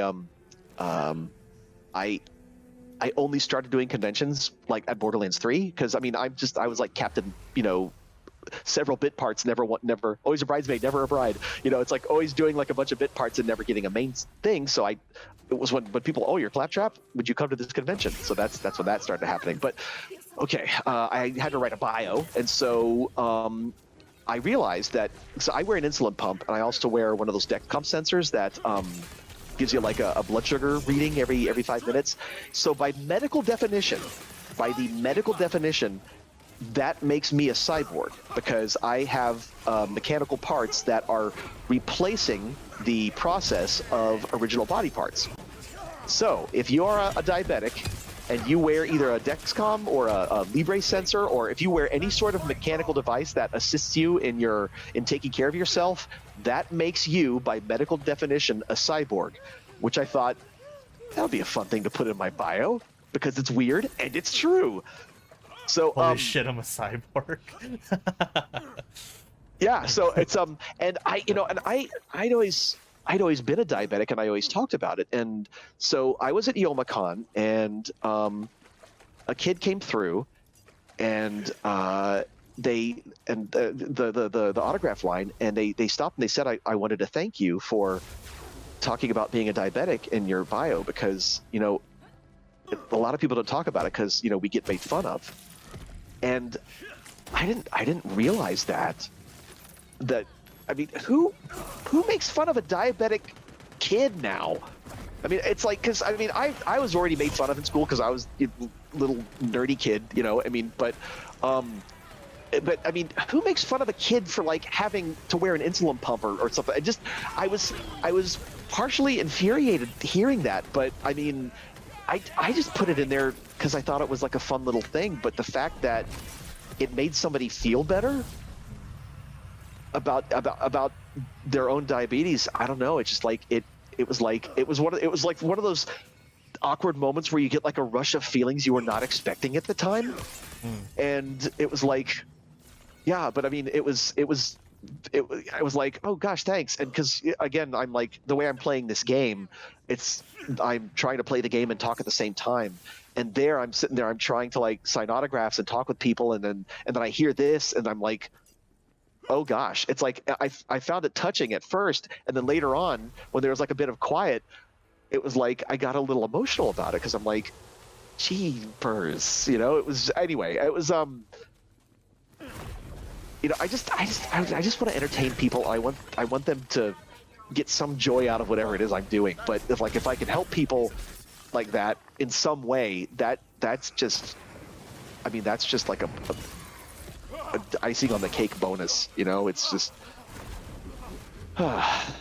step into a role model position. When someone's able to relate. I just, it's like somebody in Battleborn, somebody wrote a letter to all of Gearbox and about this one character and talked about how it basically saved their life. And I was just like, I was floored by that.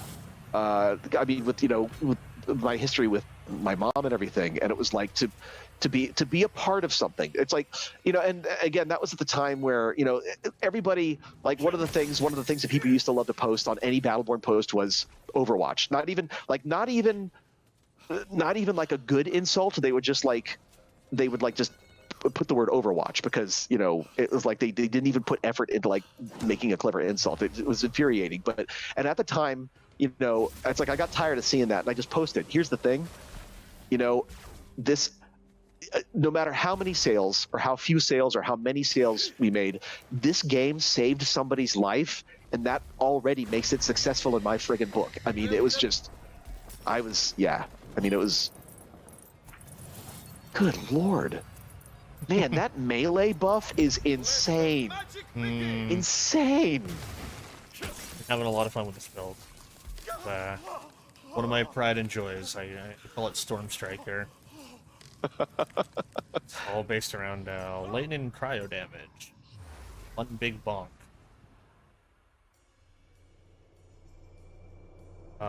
This one says it's a very big thing, the popularity of how much Type 2 was talked about on TV, news, etc. Kids make fun of people for being overweight, basically not understanding how Type 1 or Type 2 act. Yeah, I was diagnosed at the age of, oh gosh, that was 1980. So I was, okay, here's where you find out how old I am if you didn't know. I was diagnosed, I was 6 years old.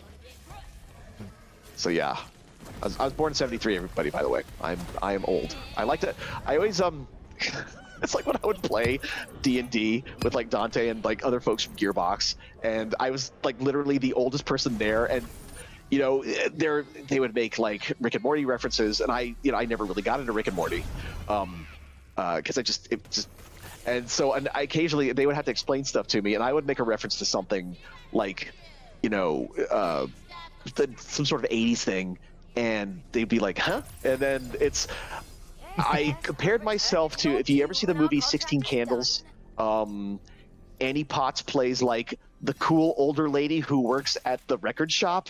You know, she's like, and the kids kind of like talk to her, and I thought, yeah, that's me. I'm Annie Potts in the record shop. I'm the old person that is into the same stuff that like all the young folk here are. Oh gosh. Yeah, I don't even know how we got on that line of thought. How did we get on that?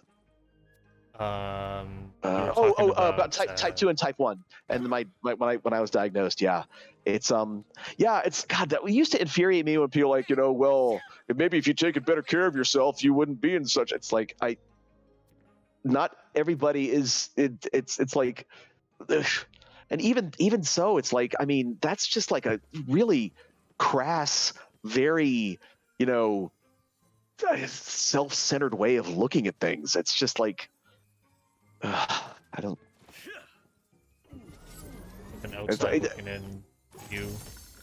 Yeah, it's like, I mean, on your body type, if you're like mesomorphic or endomorphic, I mean, people have body types that they grow up with. It's like it's you know, it's like, you know, but there are people who are super skinny and they're like, man, I wish I could just like, you know, put on some muscle or some weight.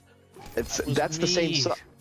And see, and that's the same side as, because I mean, I was always just like a rounder person, you know. I mean, I had like this glorious time when I was like growing up, and you know, when you're a teenager and your body is just like growing, and like, I'm super thin, and I was thin in college, and now I'm, you know, I hit like 20 something, I'm like, oh boy, I'm getting a little rounder again, like I was when I was younger. And I mean, it's like, now. Yeah, it's like, I mean, I exercise because I try to stay healthy, because you know, being a diabetic, you need to try to stay healthy. But I mean, it's like even working out at you know, at my age, you're not going to be super thin and svelte unless you've got like a Marvel Cinematic Universe, you know, trainer working with you every day as part of your job. It's just, I just, you know, I don't know. It's, people got really cold over the pandemic. Like some people just got very vicious. I don't know what happened. Love Claptrap, my favorite character of all time. Minion! You've had it for 26 years, literally today. 5/25/96. How many? I'm sorry. I was looking at these spells and I was like half there and half not. So about minion and time-wise, what? I'm sorry. Someone was saying that they were diagnosed with type 1 diabetes 26 years ago today. Oh, happy. Oh gosh, how do you say happy? Happy Cyborg Day. Happy Cyborg Day. Yes, happy Cyborg Day. Happy toughing it out and still being alive day. Congratulations, you are still on this earth, and so am I. We're cyborgs, damn it.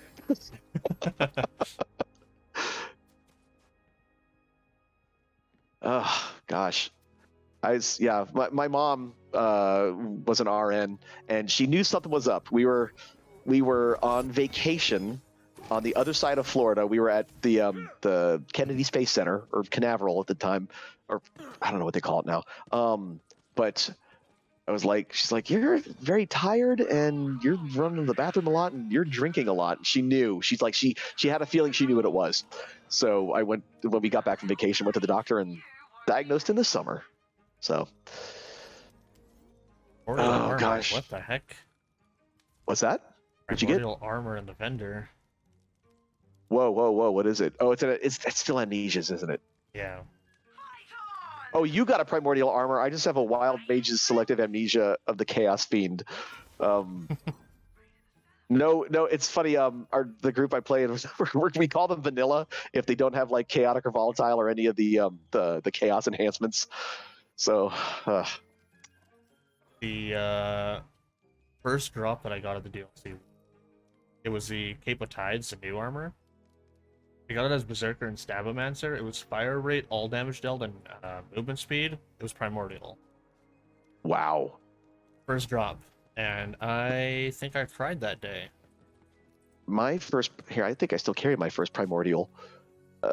Where are you? Inventory. Oh yeah, now that I don't have like these, now that I'm not basing off of Frost, I can use it again.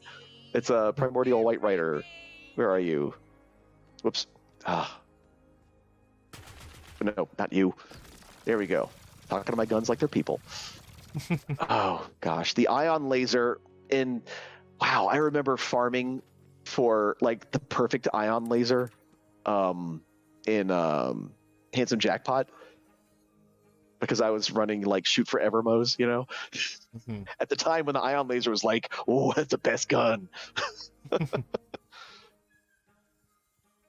All right, I just realized I'm not even rolling. I'm just like having fun running through. I love our introduction to his Claptrap and Borderlands when he's doing this music. So good. I love that. It was a fun introduction.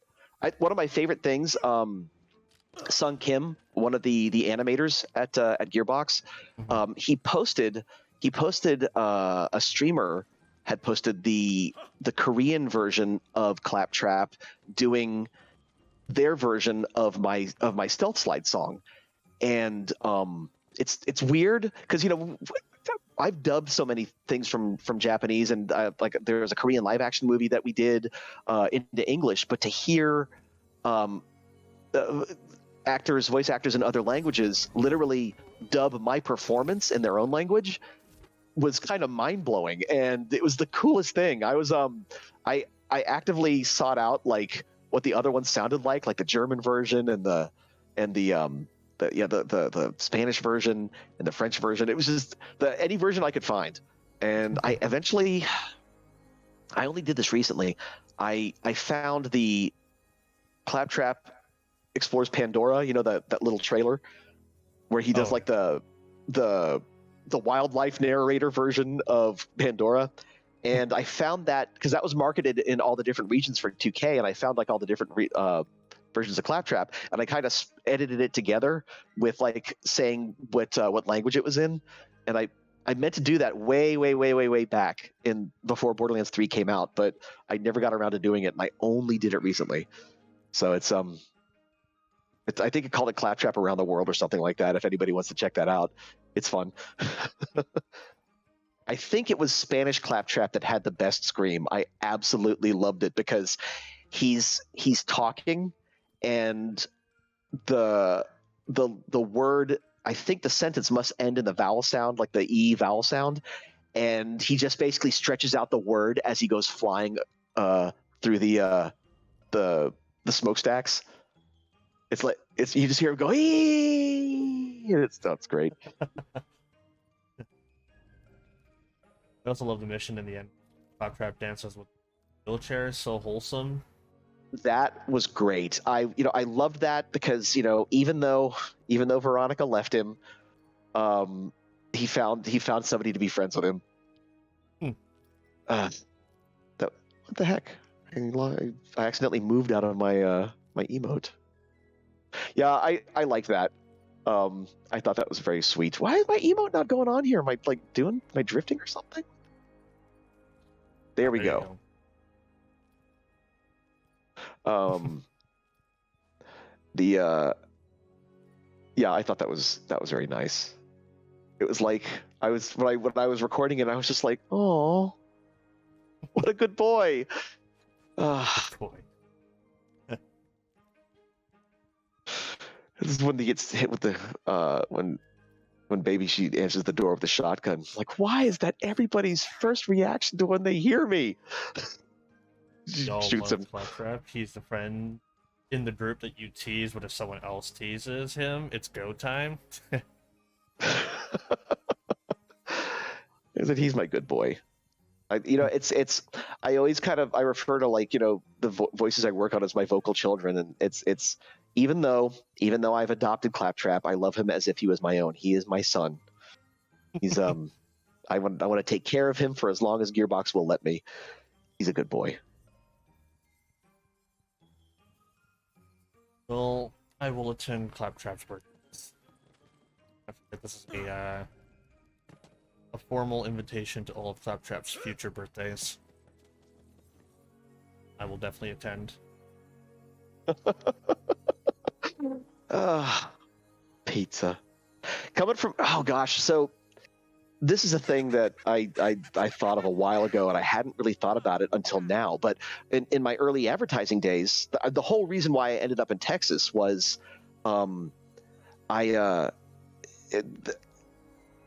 freelancer at my very first ad agency knew I was a Star Wars fan because I had one of those old Action Fleet TIE fighters on my desk, and he ended up working on the whole Pizza Hut, Taco Bell, Pepsi, Kentucky Fried Chicken, Fritos campaign for Star Wars Episode 1, and they had one of the writers actually like leaked information, like took information and tried to sell it at a convention, and they got super fired.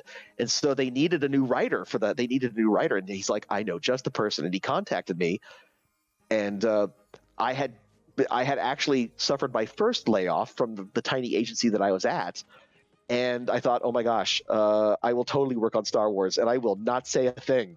And he brought me out there, and I wrote like all those Pizza Hut placemats and the coasters and stuff for the old Pizza Hut like dine-in locations for Episode 1. And so when, man, it's like there should have been some sort of pizza tie-in promotion with Claptrap and like a birthday party or something. I mean, that was like just prime for some sort of like pizza crossover, like some sort of promotion. Claptrap buy a Pizza Hut. Yeah, get a large pizza, get a skeleton key or something like that. I don't know. First pack. Shall we leave the loot room? I haven't been even spending anything. I've just been like yapping. I bet it was fun recording Claptrap's lines at Wonderlands where he flirts with the coiled serpents. Oh, well, yeah, that was this voice. And then when it's like when he's actually being faced with, they're actually into him and he doesn't know how to deal with it. He's just like, again, all talk, no actual experience. Like that, hold on there, sweet thing. I'm nervous. Yeah, oh gosh. I was so pleased. Gaston from that. Like hearing it without the editing, I get Gaston from that. I don't know why. Oh, Gaston? Oh, yeah, from Beauty and the Beast. Oh, I can see that. Cause let's see. So Gaston, even though I didn't do Gaston, but Gaston's more from the back. It's like it's more propelling out from the back of the throat, and sexy Claptrap is softer, more relaxed. I'm terrible at describing how sounds come out of my mouth, but you can hear the difference in that way. Like if forward. Yeah. Because Gaston is all, every last inch of me's covered with hair. You know, that I don't know. Oh, sexy Claptrap singing. Oh, no. All of Claptrap's different voices singing in a quartet. Oh. Ooh. Oh my, oh my. A quartet of the Anthem of Peace. Why do I want to throw an editing project on this now? I know lots of music. I know sounds.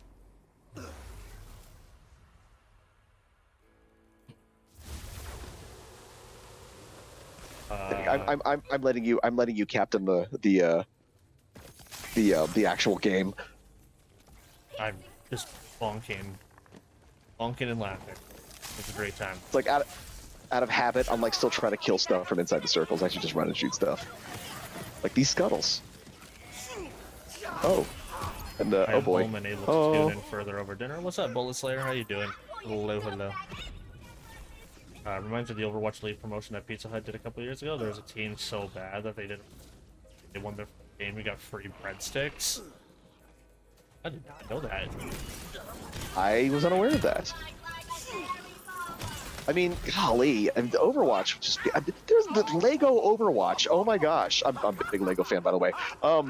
When I saw that, it was like, wow, this is so cool. And then part of me was like, son of a gun, in some alternate universe, there's Battleborn Lego. And that's when I started. That's when I started building like those little virtual brick heads and posting them on. I was like, damn, never got my own merch. I'm just gonna build my own. And I was using Lego Digital Designer and Mecha Bricks and stuff like that to render out what they might look like, and that kind of became a thing.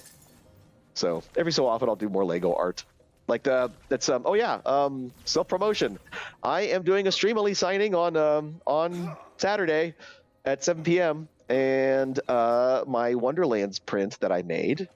I used special textures and shaders to make Claptrap look like he was made out of wood Lego.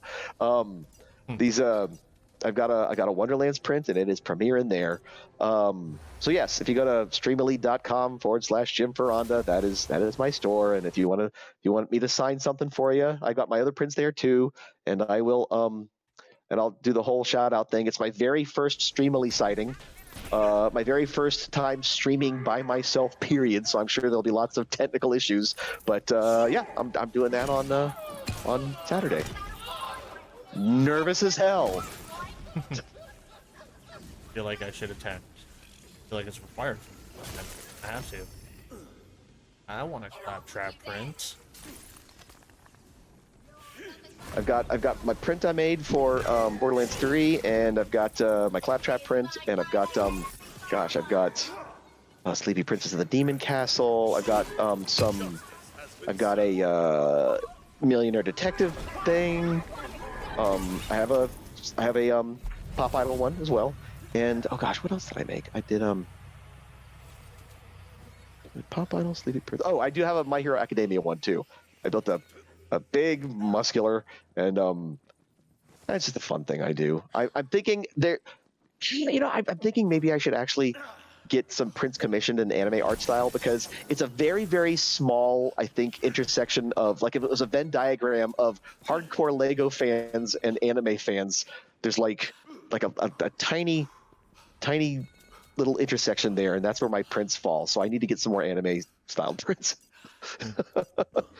Hello, Grey Wolf. How you doing? Your first solo stream is always the most nerve-wracking. Yes. Mine was a little over 4 years ago. Still remember. Oh my gosh. Yeah. Been doing this for a long time. 40 years ago. Wow. 4 years ago. I was like 40 years ago, like on CompuServe or something. 4 years ago. Golly. I still don't know how y'all do it. I do not know how y'all can be like socially engaged and talk to people and play effectively at the same time. I mean, I literally was just like shooting and hoping I would hit something while talking to y'all. I just, again, it's a very special like talents to be able to like, again, talk about things and play the game at the same time. That is a very amazing skill that I just cannot comprehend how y'all do it. Holy cow! It's the I appreciate that. Never really looked at that as skill. I really blame my peripherals, like I was talking about earlier. I can glance over to my left really quickly, catch an entire message in maybe a second or two, and it barely takes my focus away from what I'm doing. I don't know. Very, very quick. Wow.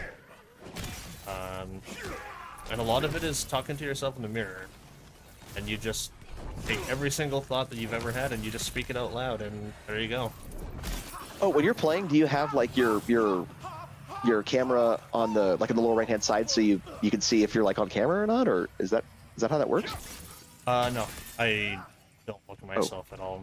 All my stuff is on my left hand side, all my programs and stuff. My camera is actually facing like, so I'm looking at my game monitor, and my camera's like just above my game monitor. And all my programs and stuff is to my left monitor. Huh. Throw chat and everything there. Yeah, gosh, I mean, I don't like you're able to look at chat and like not die, and I don't. Again, if I were to stream anything, I'd like stream like Picross on the Switch. That's what I would stream. Oh, this square goes here. I'm a big Picross fan. Mario's Picross on the Game Boy was my first exposure to that type of puzzle game, and it's been like my thing ever since. So y'all are gonna laugh, but you know I was always looking at getting a Switch. But the thing that pushed me over into getting a Switch was freaking Kimono Friends Picross. It was like, now's the time to get a Switch. Yes, I'm going to play, you know, Zelda and Mario and everything else, but Kimono Friends Picross. You know, it was just, yeah, two of my favorite things. It's like, gosh, a funny story about when I sent the email out to my wife's coworkers and stuff about trying to get volunteers to do those VO segments. I mean, they got paid, but who would be open to even doing those VO segments for Kimono Friends? I was like, I'm going to include all the images. I'm going to, because there's it's a kid-friendly show, but even that, there's always going to be like the Rule 34 stuff, and it's like I didn't want them to, you know, I didn't want them to encounter that. It's like, because for me, it's like that. Oh, this is so sweet, you know, and. There's artists that I follow on Twitter that do like some really wonderful art, and then every so often it's like they'll retweet something that is delving into the Rule 34 side, and I'm like, oh my god, mute that! I don't want to see that. You know, it's just like no. I like the wholesome. I don't want to. You know, it's like. Left for a bit to eat. Sorry, we're talking about My Hero, Fairy Tail, Tokyo Ghoul. Pick an anime, any anime. I'm sprinkled across a lot of anime. That may not, if not a named role, I mean a bit character like, you know, Council Member 5, or you know, it's heck. My first Gearbox game, I was multiplayer character A in I think the second Brothers in Arms game, if memory serves. That was my first Gearbox role ever. I did not know that. I thought it was Borderlands actually. Nope. I've been in a lot of Gearbox stuff. So I don't know who said it. It was a random.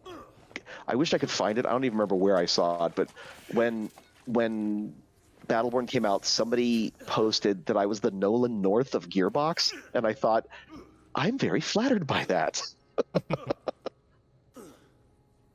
My neighbors, they have a trampoline. I think their kids are. You hear that screeching in the background? It's the kids playing. It's kind of funny because like they're like at that age where like there's a lot of yelling and stuff. None of that's coming through. Okay.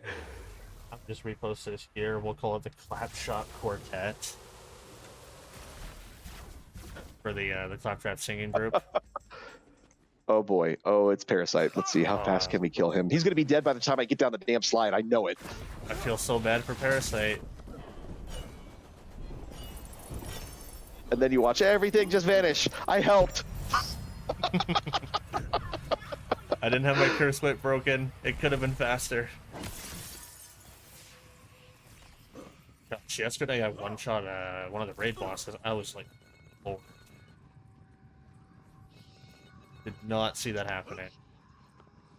I was one of the people in my play group is doing the contagion build, and and he was like, I think there's a way you have to hit Dragon Lord like at a specific time, and you just blow through all of the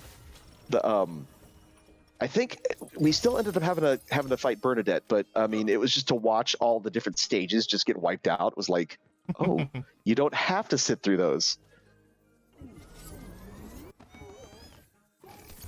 Do you have a contagion build? Ooh.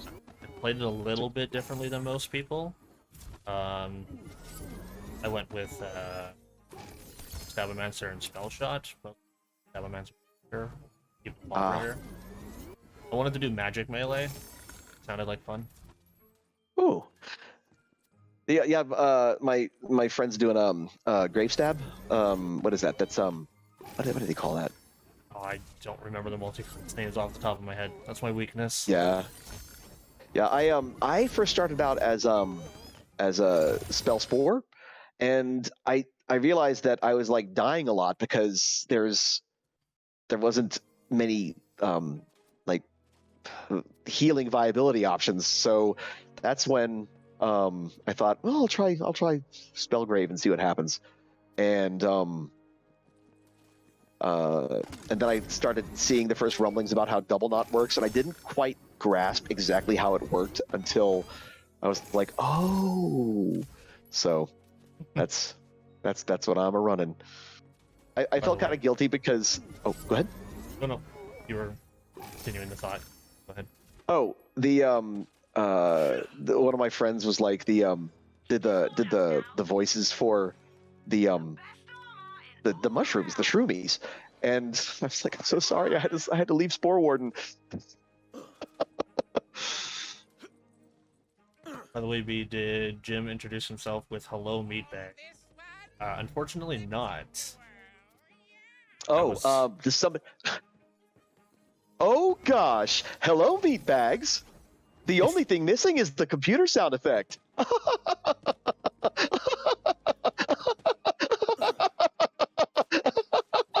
Meatbag, that's you. Nice. You threw the gosh in there too.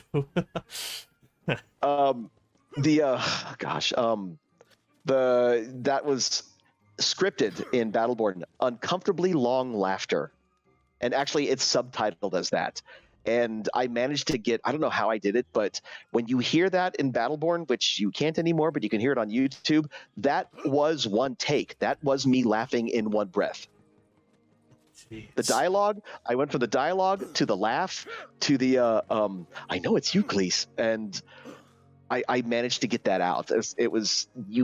They edited out the massive intake of breath I took after I said that. Again, that's why COVID terrifies me, because being able to say a lot of stuff in one breath is very important. If you go to the Battleborn Bootcamp trailer, that's where Oscar, Mike, and Isaac are talking about the idea behind that. What's that? Are you still looting, by the way? Oh no, I'm not. I'm good to go. I'm good to go. The idea was to have Oscar Mike belt out all the features of the game in 15 seconds for the pre-roll of what, because they were thinking about using that as pre-roll for pre-roll ads for YouTube, right? And eventually they decided to just put it all into one big thing. But that whole speech about Battleborn, where he explains the entire game in 15 seconds, I did that in one take. I was very proud of that. Jesus. And speaking fast is also kind of a skill I got from my advertising days, because we would have to time out scripts, and there's so much legal in kids commercials, and also the fact that the client would always want us to physically explain every feature. I used to say, it's like, if you want to explain everything that is happening on screen, like you say, he can crush the Decepticons with his fist. It's like, we're showing that on screen. We don't have to say it. A lot of times the scripts would be words, and ultimately our account service team said just put whatever the client wants in there. And ooh, chaotic manual transmission. I haven't even fired that yet, but I heard it's like elementastic. So yeah, and I would basically read the scripts to them with all of the words and all of the copy that they were basically kind of, you know, as the client making us put into the spots to let them know how crowded and how fast the actor would have to read. And, you know, down to the legal, each sold separately, batteries not included, some assembly required, actual change time will vary. I mean, it's, you know, you have to say all that. And I would basically belt out those scripts for them at that speed.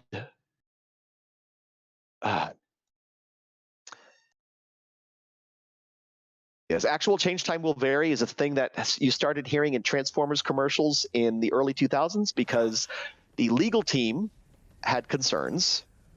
And the thing is, you know, actual, you know, probably truthful concerns because, you know, people will sue anybody for anything that, you know, you can't show the full transformation of a Transformer in a 30-second or 15-second commercial.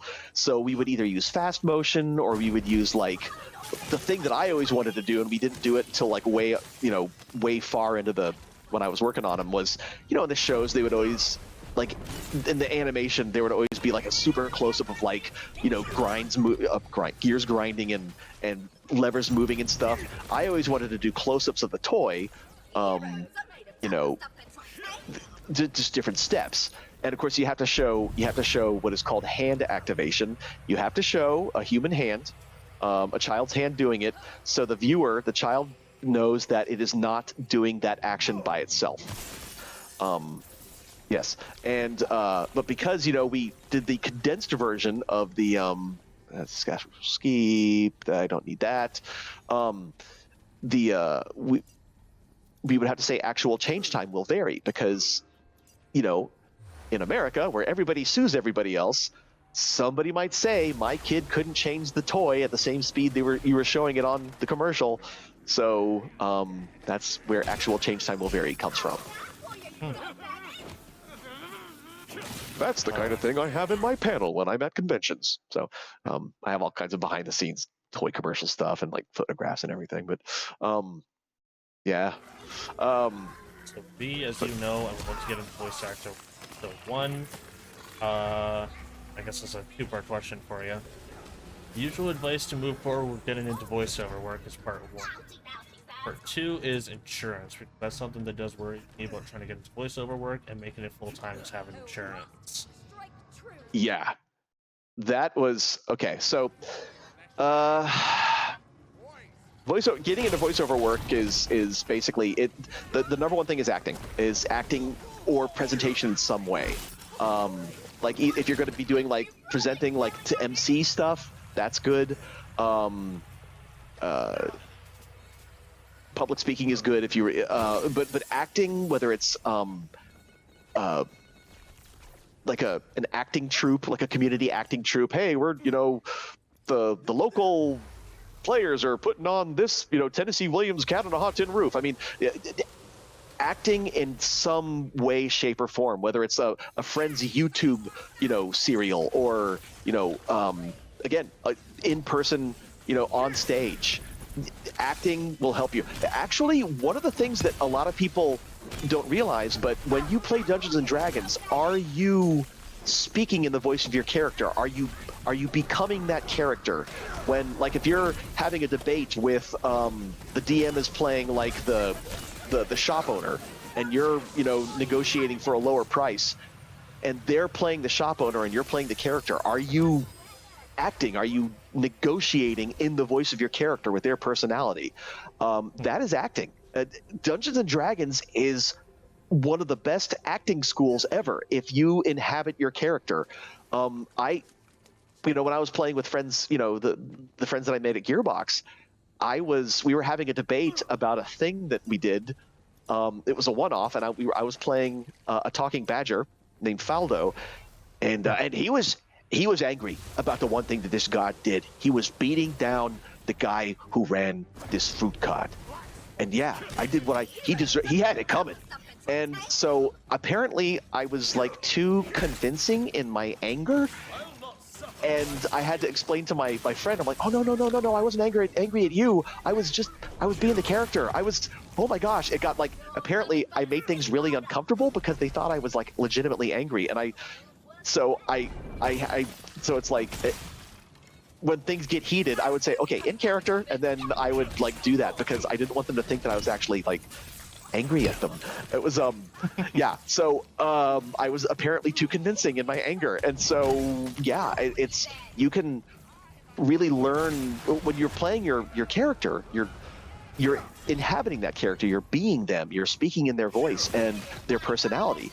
And because you know them and you boy, I'm going off. I'm no, don't die. just rambling on about this. Yeah.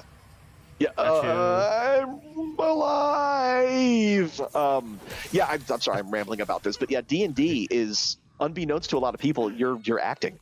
And so essentially, think of voice work as taking a preset character and becoming that character instead of your own, inhabiting that person's feeling and their voice and their reasons for why they're doing what they're doing. D&D can be acting school. So yeah, but yeah, acting is the most important thing. Learning how to just basically communicate those feelings and those emotions and those ideas in the voice. Now, when it comes to insurance, oh gosh, when I was laid off, the Affordable Care Act marketplace was really, really good in Texas for a short period of time. I was getting, because being a diabetic, with the amount of medical equipment and stuff that you have to pay for, it was less expensive for me to participate in a gold plan because overall the copay was going to be cheaper on the medical supplies and the insulin. I had so many tables and calculations and stuff when I was figuring out what I should do, but yeah, that's what I did. It was cheaper than going on my wife's medical plan, on her employer's plan. And eventually, it became too expensive to, I guess, the gold plans dropped out. They stopped putting out gold plans, and it would become prohibitively expensive for me to even be on the one of those Affordable Care Act plans. So it was less expensive for me to join my my wife's health plan. So I am on her health plan now. So yeah, health is the most important thing. Like if I would definitely get a full-time job to get health benefits if I was not on my wife's, because if you're a diabetic in the United States of America, it is expensive to not die. Mm-hmm.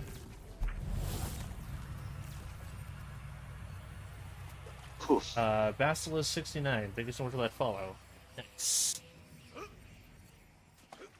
Thanks, Meatbag. Hopefully you're a Battleborn fan. so yeah, I'm saying that with big thanks. That is not making fun of you. I'm saying that in my character. Is that yeah, why? Isaac... Is that why earlier when I said Claptrap's canceling me, why you had to be like, no, I swear. Is that why you did that earlier? But the Isaac voice. I believe so. Yeah. Oh yeah, that was because somebody had mentioned Isaac, or somebody said Meatbag, and that was like, because that was what Isaac would any organics, because he absolutely despised organic life. He would refer to them as meatbags. Meatbags, wastes of space, all kinds of things like that. But because he was originally a consumer-facing robot, his voice sounded very nice. Abomancer, fire rate, gun damage, max health, all damage? Penetrate? Not horrible. That is Berserker.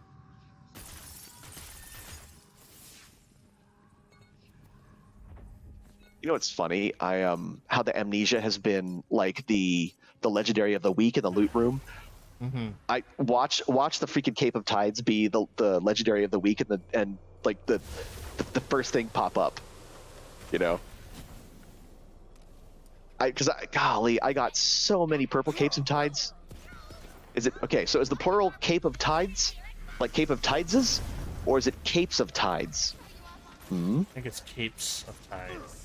Yeah, because like what I learned a few years ago is that it is not Canadian geese, it's Canada geese. It's not Canada goose, Canadian geese, because Canada is part of the name. And I was like, oh, I learned a thing. He needs to bust out the Claptrap rap.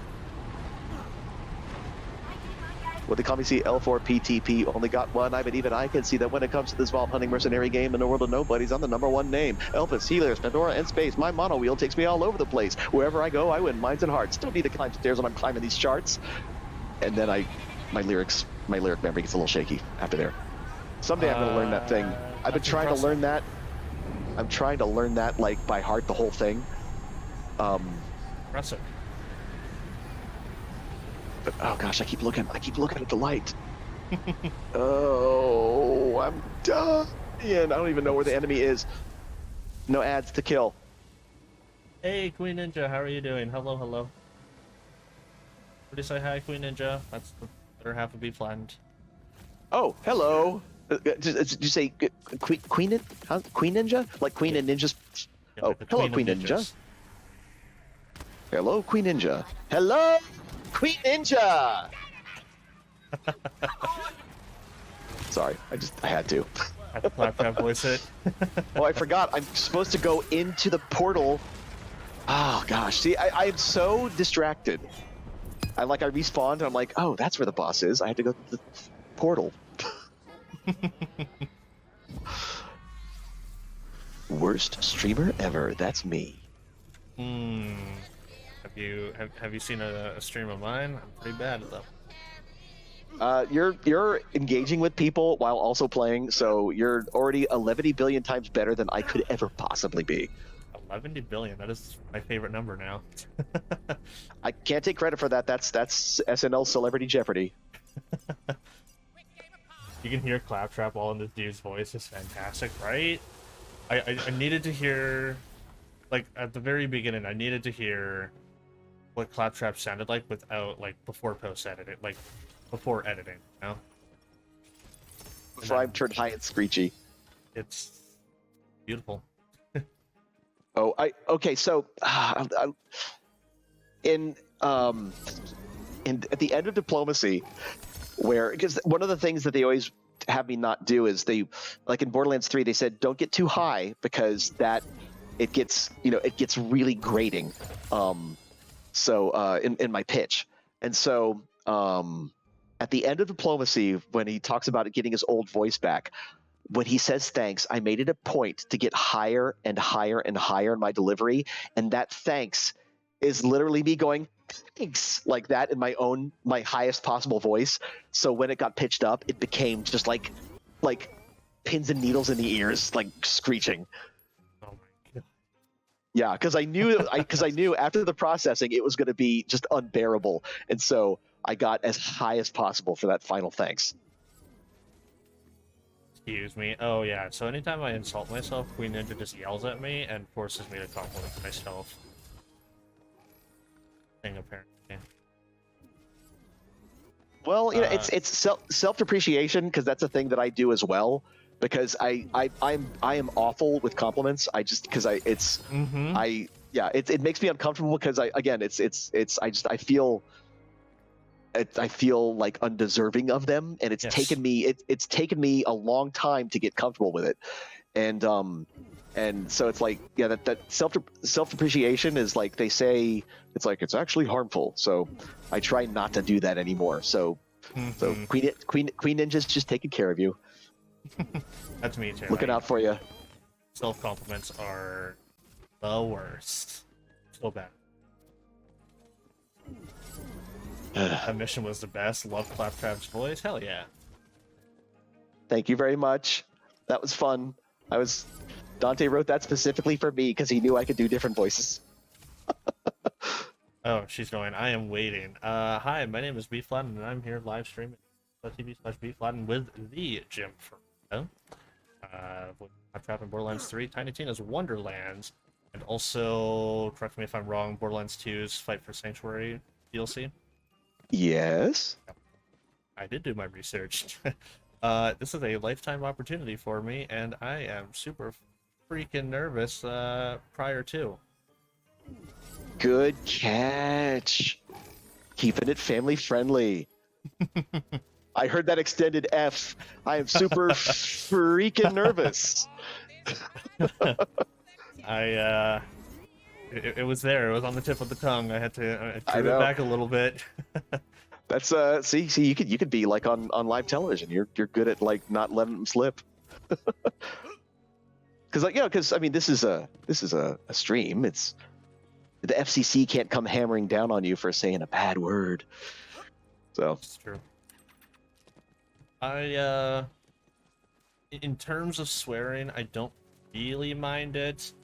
It's the way I've always looked at it is, if you're swearing as in like, say you stub your toe and you're like, ah shit, like I find that totally fine. Yeah. It's when you direct it at somebody that it's a term of aggressiveness. That's when. Yeah. If it's cool, like, oh man, that was so effing cool, or that was effing awesome. Like if it's casual, it's like but it's just part of me being like, hope you're going to be on a stream. There might be little people watching with their children, little kids or something. Watch your language. It's just I'm doing it for your audience. I'm trying to be a good guest. I appreciate you so much. I hope you know that. I told my fiance Claptrap was going to be on your stream. She called us all nerds. I'm a nerd and I'm proud. Compliments. 15, 20 years ago, if you would have called someone a nerd in school, that would have been the ultimate insult. Oh yeah. Having been called that quite often. Yeah. As an adult, it's okay. So when my wife and I were in school, one of her friends was going through she's a psychologist now, and it was right when Asperger's had first become like a known thing.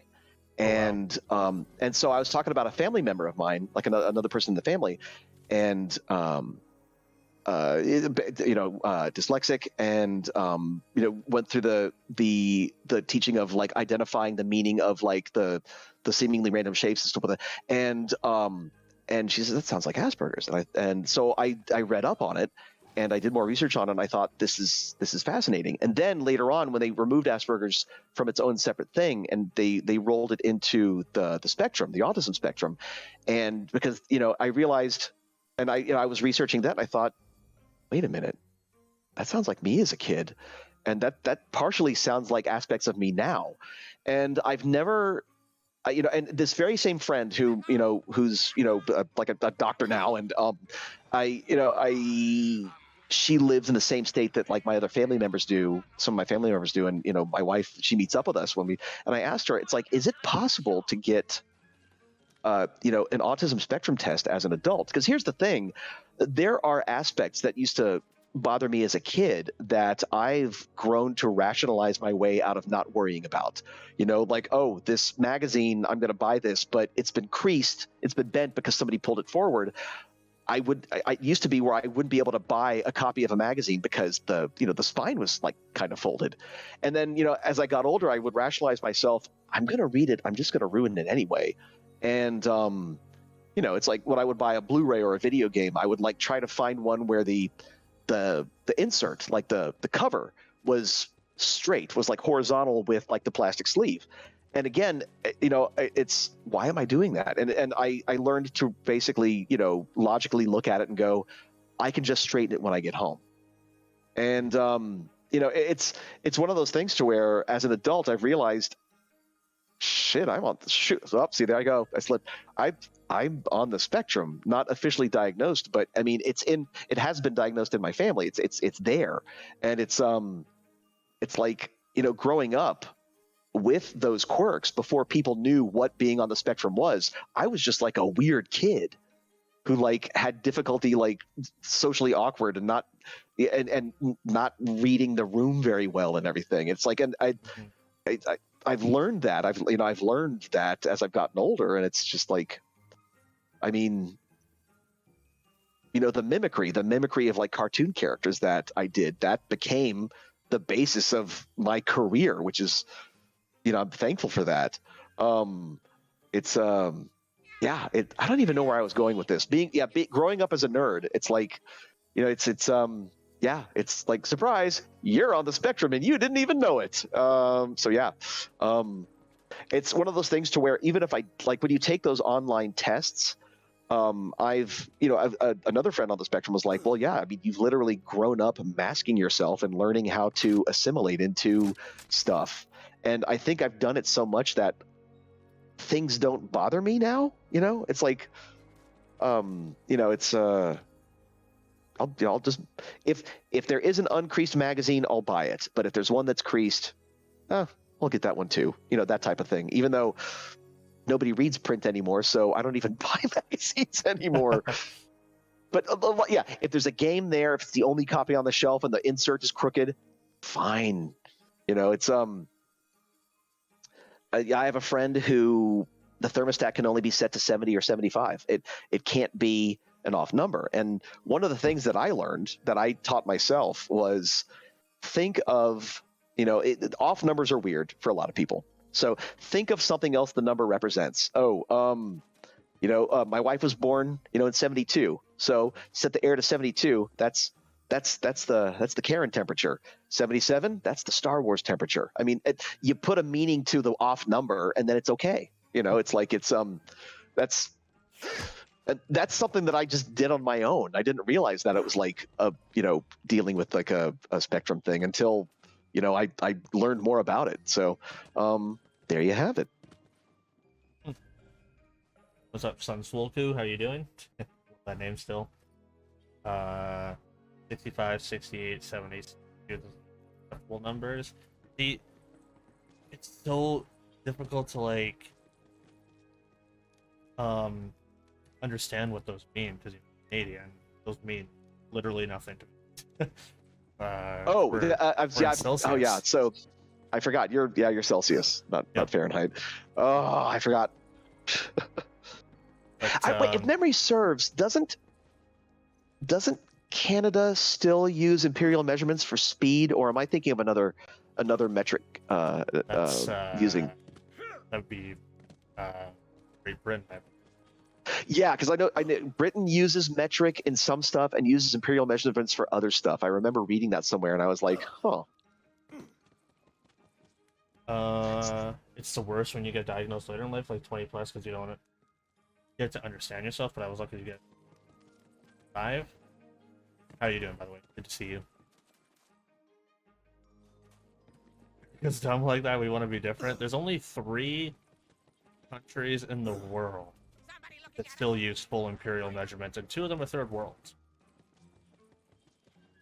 Yeah, it's how every science teacher in the United States says, and again, the metric system's coming. We're going to be adapting to the metric system. It's going to be a few years. I was in the 7th grade when my physical science teacher said that. Every science teacher in the United States is like, "Oh, it's coming. It's never going to come here." A comparison is like, I have there's a Japanese expat. I was just waiting for you. Like I said, you're driving. You yeah. If anything super good is there, it's going to be in my lost loot. If I have a Japanese expat friend who said that there are folks in Japan who talk about, oh yeah, we're going to be going to Kana. It's like some of them thought that the internet age was going to make Japan Kana only finally, and they would eventually like stop using kanji and use the phonetic alphabet. Mm-hmm. And and there are some proponents that there are some kana only proponents in Japan apparently, that they were saying, but it's, oh no, this is the wrong section. It's got to protect the statue. You know what? We're not doing those things. Who cares about protecting the statue? Sorry, I'm gonna shoot this quartz. But yeah, so apparently, kind of like how there are proponents of the metric system in the United States, there are people that are proponents of going kana only in Japan. But you know, traditionally, I mean, you know, it's when you spend all that time learning the 4,000 words of kanji. I think some people are just like, well, damn, we know it. We should just, you know. It's like someday there's going to be a whole generation where they just start with kana only, or start with the metric system here in the U.S. And then their generation, that following generation, is going to learn it. I mean, it's someday maybe imperial measurements will die out in the United States. And I think my wife just got home, because I just realized it is almost 9 o'clock. We went an hour longer than we originally planned. I'm not keeping you from anything, am I? My bad. Oh, no. But, you know, I should wrap it up, because I realize I had a late lunch, so I haven't eaten dinner yet, and I realized the grumbling in my tum-tum is there. And thank goodness for the insulin pump. It's like I don't have to worry about setting a specific eating time now, like I used to growing up. Tell you what, let's finish this run. We're going through them pretty fast. If there's anybody there in the audience that wants to know anything or ask any questions, or let me wrap this up. I think we can do one more after this. We'll do one more run, and then I'll call it a day. Okay, I appreciate it. That cool? Yeah, no, that's great. Sure. I appreciate the time, by the way. Oh yeah, I'm having a good time. I'm playing Wonderlands. I like playing games. It's fun. It's like playing games. You know, it's fun playing with, you know, just talking about stuff. I can confirm we're an odd bunch. He's Imperial Metric. Keep up great work, both of you. I appreciate that. I'm not doing much here. I'm gonna be honest with you. I think we've got like, we both have like just kind of like some stupid builds that like kill stuff quite easily, so we're just able to just kind of walk. We're not picking curses. We're not trying to get the gates. Oh, okay, so I'm curious. The group I play with, we call those little things where you shoot the skull and they pop out, and the gems pop out. We call those gates. I think because maybe we've all seen Stargate at some point in time, and they look like little Stargates. But what do you call those things? Okay, you're gonna have to describe them one more time. Okay, so let's see. So let me find them. Where you shoot the skull, and then like, oh, here's a blue one. You shoot the teal colored one, and then you shoot the teal skull, and then is there one over here? Sometimes there's one over here. There's usually one here. Sometimes there's one at the end of this little. Oh, of course, there's not one in this map this time. Sometimes there's one back here in this alley. I've always just called them, like, moonstone chests. Moonstone chests. Okay, so you call them chests. Okay, so like this, it looks like, oh, it's a little baby Stargate, and so we just called them, because like with the rune on it and it spins, and so we were just calling them like little Stargates, and we just call them gates. So I'm curious what everybody in the chat calls them. All right, what do you guys call these things? I've always just called them chests. Call them skull things. Nice. Skull things. Okay, so skull things, we call them gates. You call them chests. Okay. Crystal container. See, look, we're learning. We're learning what other people in the community call those things. The gates, the gate chest skull things. If gates now can't unsee that, forget me nots, crystal container, circle thingies. See, Chris, yeah, circle thingies. There you go. So yeah, for me, it was just like little baby Stargate. So yeah. So there's one rather neat thing that happened, I believe 2 years ago now, and it ties in with Claptrap. So I wanted to toss that share. So one time about 2 years ago, it was on my birthday actually. Yeah. A group of friends just said, "Are you streaming on your birthday?" Like, I always do. Just video games, birthday, why not? And they're like, "Okay, great. Just stream past your regular time, go until about like insert time here, whatever it was at the time. And I was kind of suspicious. I was like, what are you doing? And they all gathered into my stream at the same time, and they just said, go to this Discord here. I was like, okay. And they called it Claptrap Secret Stash. And it was an entire Discord specifically of them just piling things up in different sections, all relating to birthday stuff. There was like a birthday meme section, birthday messages, birthday this. I was like, what the hell? I'm still in that Discord to this day because I always look at it still. Oh, that's cool. Yeah. It's a very, very, very unique game. And yeah, it ties in with Claptrap.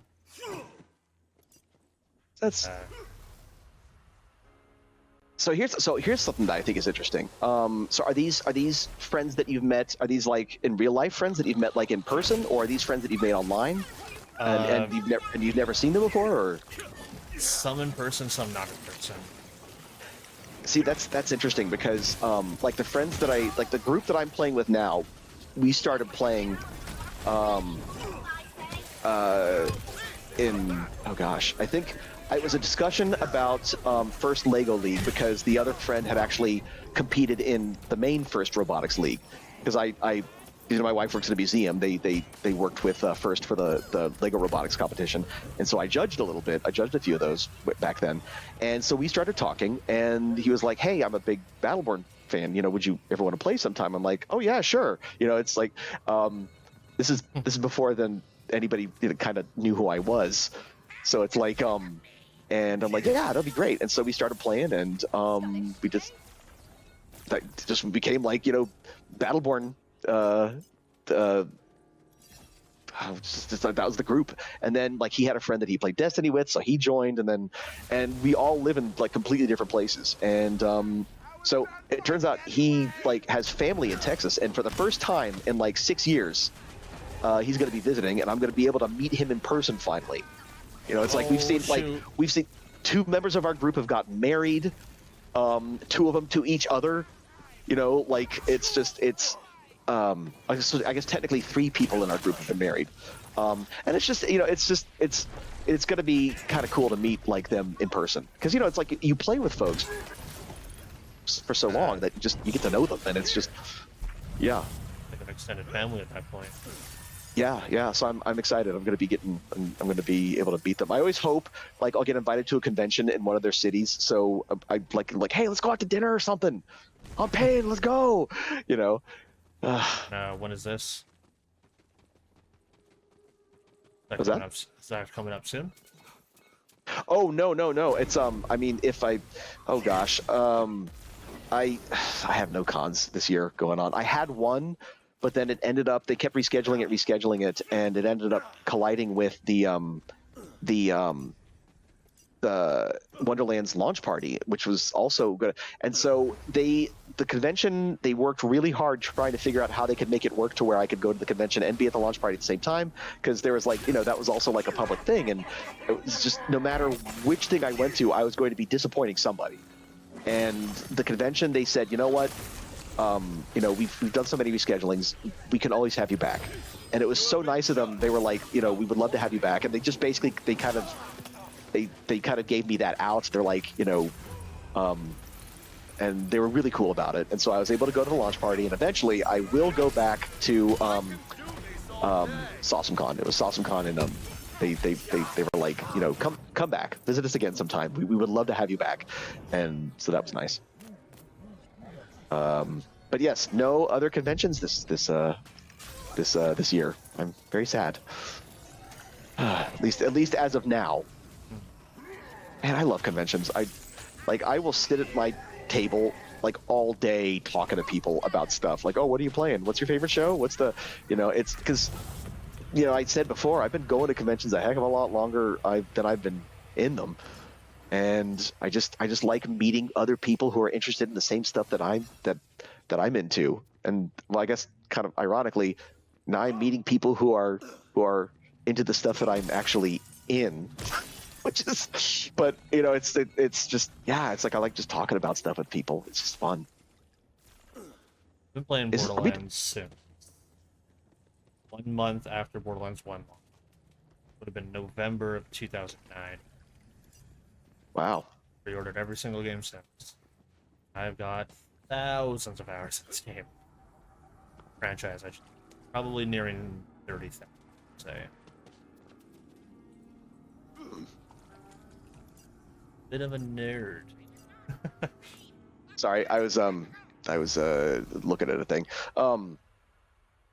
So yeah, when you hear me drop off, that's because of like my. Are we doing a featured run, the long one? Are we this because this is really long? This is a normal run, actually. Really, it seems longer Yeah. for some reason. I don't know why. Not normal extended? Huh. I think this is last room. Okay. That's why I love Twitch, because I don't have any friends of my fiance video games, so she doesn't understand. It would be really, really difficult to be like I find it would be really difficult to be with someone who wouldn't understand just because of how much it impacts me. Yeah. That's understandable. My wife stopped playing video games when they went to 3D. When they went to 3D, I remember she was trying to play Super Mario 3D, and she could not get him to run straight. It's just like because she's super left-brained, and it's like spatially, when you go into the mall and then when you leave the store, she would accidentally like turn to walk the way that we had just come from. It's like maps, were not her thing until like Google Maps would tell you like where to go. But then again, I could not organize my way out of a paper bag. Like when we were in school, I had difficulty keeping track of my notes, and she said, if you put a divider in your notebook and you keep your notes for each class separate, it's a lot easier. And I was like, oh my God, you are a genius. I love you. It was yeah. So. But yeah, when games went to 3D, it's like the depth perception without actually being 3D is just like not a thing she could ever like grasp. I mean, she loved playing, stuff on the Nintendo, the Super Nintendo and everything, but I remember, oh gosh, bless her, she wanted to learn how to play Portal because she just loved, GLaDOS and everything. And she just could not get a hold of like the movement and using 2 analog sticks, and it was so hard for her, and so she just basically was like, I'll just watch, oh gosh, my biggest fanboy moment I think ever, I was at MagFest. The last con I went to before the pandemic started was MagFest, and Ellen McLean, voice of GLaDOS, was there. Oh my God. And when they're doing like the guest meet and greet, they always, like, a lot of conventions have that, and I was like, don't be a dork, don't be a dork, don't be a dork. And her husband, John Patrick Lowry, introduces himself, and then she introduces herself. She says, hello, I'm Ellen, and I just go, I know. And I was like, oh my gosh, I'm doing exactly what I told myself not to do. She was so sweet and so nice and like so just like welcoming, and it was great. It's like, I remember, I think, Honest Trailers, when they did their Battleborn trailer, they referred to Isaac as Man GLaDOS, and I thought that is the best compliment. We need a Claptrap meets GLaDOS. Yes, we do. Gosh, well, I mean, if they ever do another poker night, I'd be happy to be to do that. See if that's games, I might as well be speaking Japanese there. It goes over her head. See, there was one. There was one time in a convention. It wasn't me. It was someone who was a couple people in front of me. They met someone that was like everything. Their role model, their idol, everything. They actually fainted at their table. Like, straight up just fainted, smacked their head on the table and everything. I was like, whoa. That was scary to witness. Oh my gosh, that would terrify me. Yeah. Oh. I don't remember who it was, but like, damn, I was blown away. Can't think of anyone alive that would affect me like that. Yeah, that's what I was saying. Like, I have freak out moments, like, you know, I get nervous and stuff like that, but I don't think I would have anything to that effect. Yeah, I mean, it's surprising the effect like folks can have on people. I always try to like let people know I'm a regular person who happens to step into a box every so often and talk funny. I'm into the same stuff. I play the same games. I enjoy the anime. I just happen to be into some of them. I'm like, it's just, I always want people to feel comfortable around me. I don't want them to feel like unable to talk to me, because it's I have my whole panel about making toy commercials, and I want people to feel comfortable. They can ask me questions, because that whole panel, if it's just me talking, I feel like I'm boring to them, because it's like, if there's any questions, please ask me questions in this panel. I need the I need the questions. And it's usually people get more comfortable, and they'll like straight up just like ask stuff, which is great. Yeah, I never want people to be like nervous around me, because I don't want to come across as like unapproachable. I don't want to. Yeah, it's just I mean, I'm gonna be honest, I was super nervous yesterday and this morning when I was super duper nervous. I hopefully you're less nervous.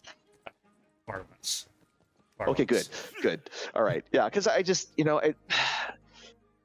growing up a weird kid, it's like you've got some friends, but then it's like people just stay away from you. It's like and it's like, I don't want people to like stay away from me now. I want people to at least I want people to be comfortable talking to me. It's yeah. So I recently got a Borderlands tattoo, my first tattoo, and I got it last week. Last week to this day. What'd you get? I got a vault symbol on my right bicep. And that's cool. I knew I needed it to be Borderlands. Someone actually saved up 1 million channel points, and they waited a year and a half plus for it, and they redeemed it to be like, get a tattoo. Like, okay, if you're gonna spend a year and a half here every single day watching Borderlands stuff for me, then I will absolutely get a Borderlands. I finally got it. If I plan on extending it, I want to have a wizard Claptrap. Oh. I would love a wizard Claptrap underneath. Well, that would be cool. You'd have to post a picture of it. Be able to tag you in it if I ever get that. If you are welcome to tag me in a Claptrap tattoo. Yes. If I get it like sleeved, I would want to have a skag kind of like peeking out of that vault symbol, because there's enough room for a skag head. And just underneath it, like arm. Absolutely. Sorry, I'm looking. I picked up a primordial master rune at some point in time. I'm gonna hold on to that. Nice. Sorry. Oh gosh. Oh Lucky. boy. Oh, our neighbor is blazing now. Okay, I'm gonna shut the windows. Okay. It's like here's the thing. It's like 9 o'clock is that time apparently. Yeah, it's I'm just gonna shut these. I have no problem. With people lighting up. You know what I mean? But it's like, for me, like the smell is like one of those. That's one of those things that I just like. Ugh, Can't do it. Yeah, it's like if I ever, I have friends in Colorado. If I ever visit them, it's gonna have to be I'm gonna have to try an edible, because I just cannot get around the smell.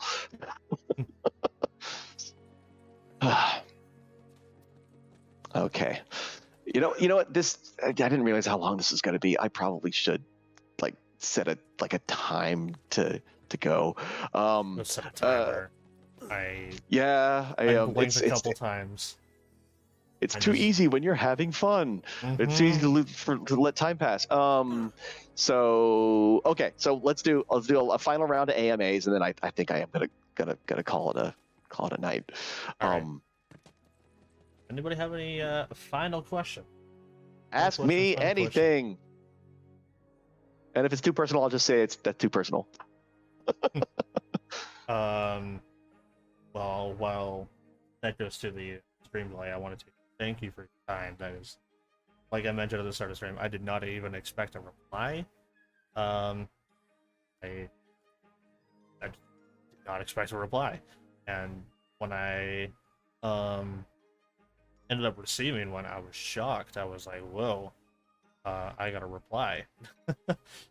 And then some form of yes was in there, and I was just mind blown because I'm like, I was 3 years old. In my box over here, I have a Borderlands.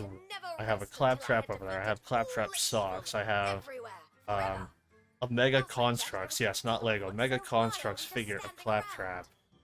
Did you wait? Pizza. The little yellow one. Okay, so the pizza one is the blue one, right? Yes. Yeah, I just got that one. I was lucky enough to get one of the yellow ones. And I got the blue one. They're friends now. The blue one's still in the package. I actually had to take the yellow one out to build. So okay. I ended up getting the Krieg one too, like at the same time, because I worked at Toys R Us and they were getting rid of them, and they were the last ones there. And I was like, I'll take them, please. I volunteer. See, I never even was lucky enough to see them in stores. Oh my gosh. 2 questions so far. What is your favorite food, and what is your favorite Claptrap line? Okay. Favorite food. That is a tough one. Okay, so I'm half Filipino, half German, and my dad's family's bibingka recipe, which is, if you can imagine, it's like a coconut mochi. It's made with rice flour, and so with my family's recipe, we lined a pan with banana leaves. And there's coconut sport in it, and then you bake it up. It is chewy, and it has somehow the banana leaves kind of like there's like a banana-y flavor that kind of seeps into it, and it's delicious. And and then like mochi-ish sweet rice snacks. I love those things. What's it called? Bibingka. Ibingka. And the thing is, here's what's crazy is that there are so many different bibingka recipes. Like there's some that are more cakey, it's different. I think every family's recipe is different. And so I'm always curious as to what everybody else's, what other families is like, but that's the Foronda recipe. Love it. Oh shoot, I got so involved in the food. What was the other question? What is your favorite Claptrap line? Favorite Claptrap line. My ass, it's full of stars. That's my favorite Claptrap line. I'm a big 2001: A Space Odyssey fan, and the close second would be my ass. My ass saved all your asses.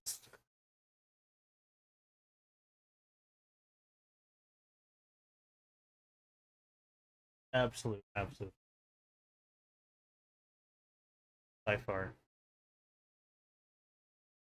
That's completely differently, I think, because that funeral was just a beautiful scene, and I'm glad that the narrative team was able to get that out.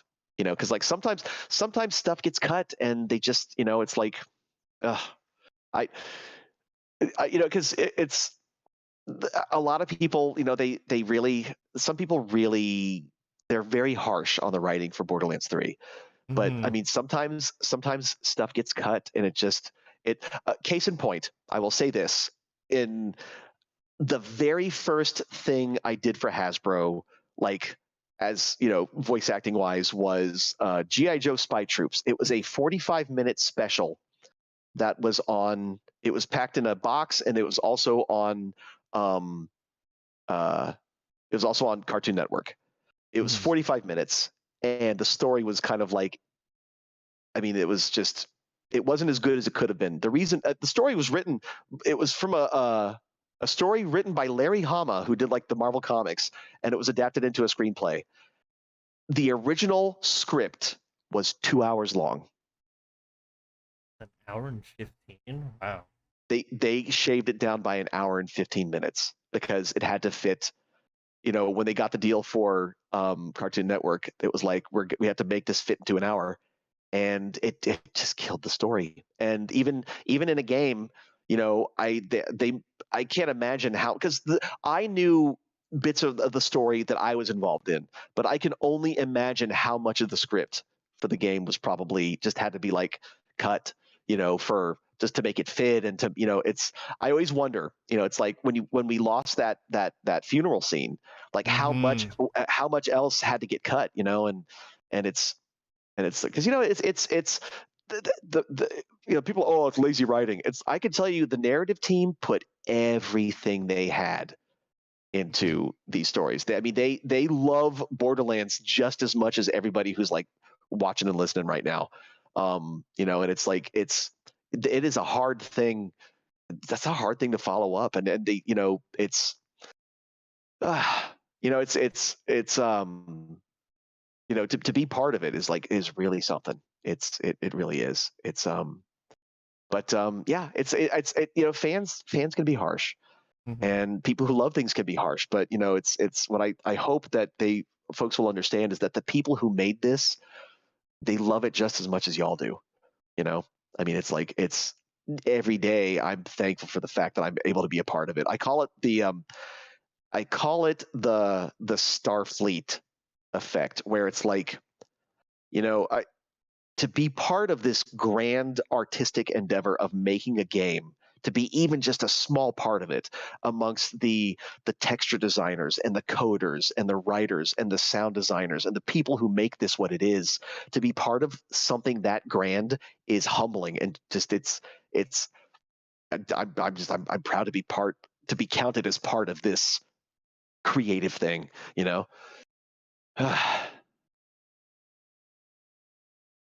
Time for one more. Okay, we're gonna race through it, and then that's it. Okay. one more super fast. We're just gonna plow through it. Okay. Plow through it. Favorite line from any other character not Claptrap? Favorite line from any other character not Claptrap. Oh my gosh, you have to narrow it down to something. There's so many roles that I mean, one of my favorites in Full Metal Alchemist is I'm sorry. I thought you'd be fuller and more metal. You know, I've got favorites from everything. You know, it's okay, let's travel. You looking at stuff? Let's travel. I'm all good. Let's do a thing. Okay, let's do another one. I wanted to say that I can probably speak for most. Don't want to, but probably speak for most people. That myself and everybody here all appreciate every single aspect I go to Borderlands. We all play the game, we buy the game, we put hundreds and hundreds and hundreds of hours in the game, we analyze it, we talk about everything. It does a lot, like a lot, for what we do. And you hold an iconic character. You've held characters from the entire Borderlands. But now you've got, like you mentioned, you've got Gearbox's child in the palm of their hands right now. And it means a lot to myself. It really, really does. I'm sure a lot of people who listening could probably share the same thing. Truly Thank you for having me. It's you know, it's I remember when there was a time where, you know, like nobody knew who I was as a voice actor, and it was kind of weird when like people were like, oh, you know, it was just yeah. So, but thank you for having me. I appreciate it. I thank you for wanting me to be on the show. I'm very thankful for Clappy. He's a good boy.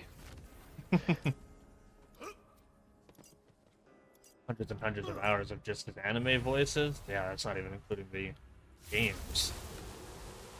Not even including the games. Oh my gosh, I remember somebody was, I need to, don't shoot the butt stallion statue.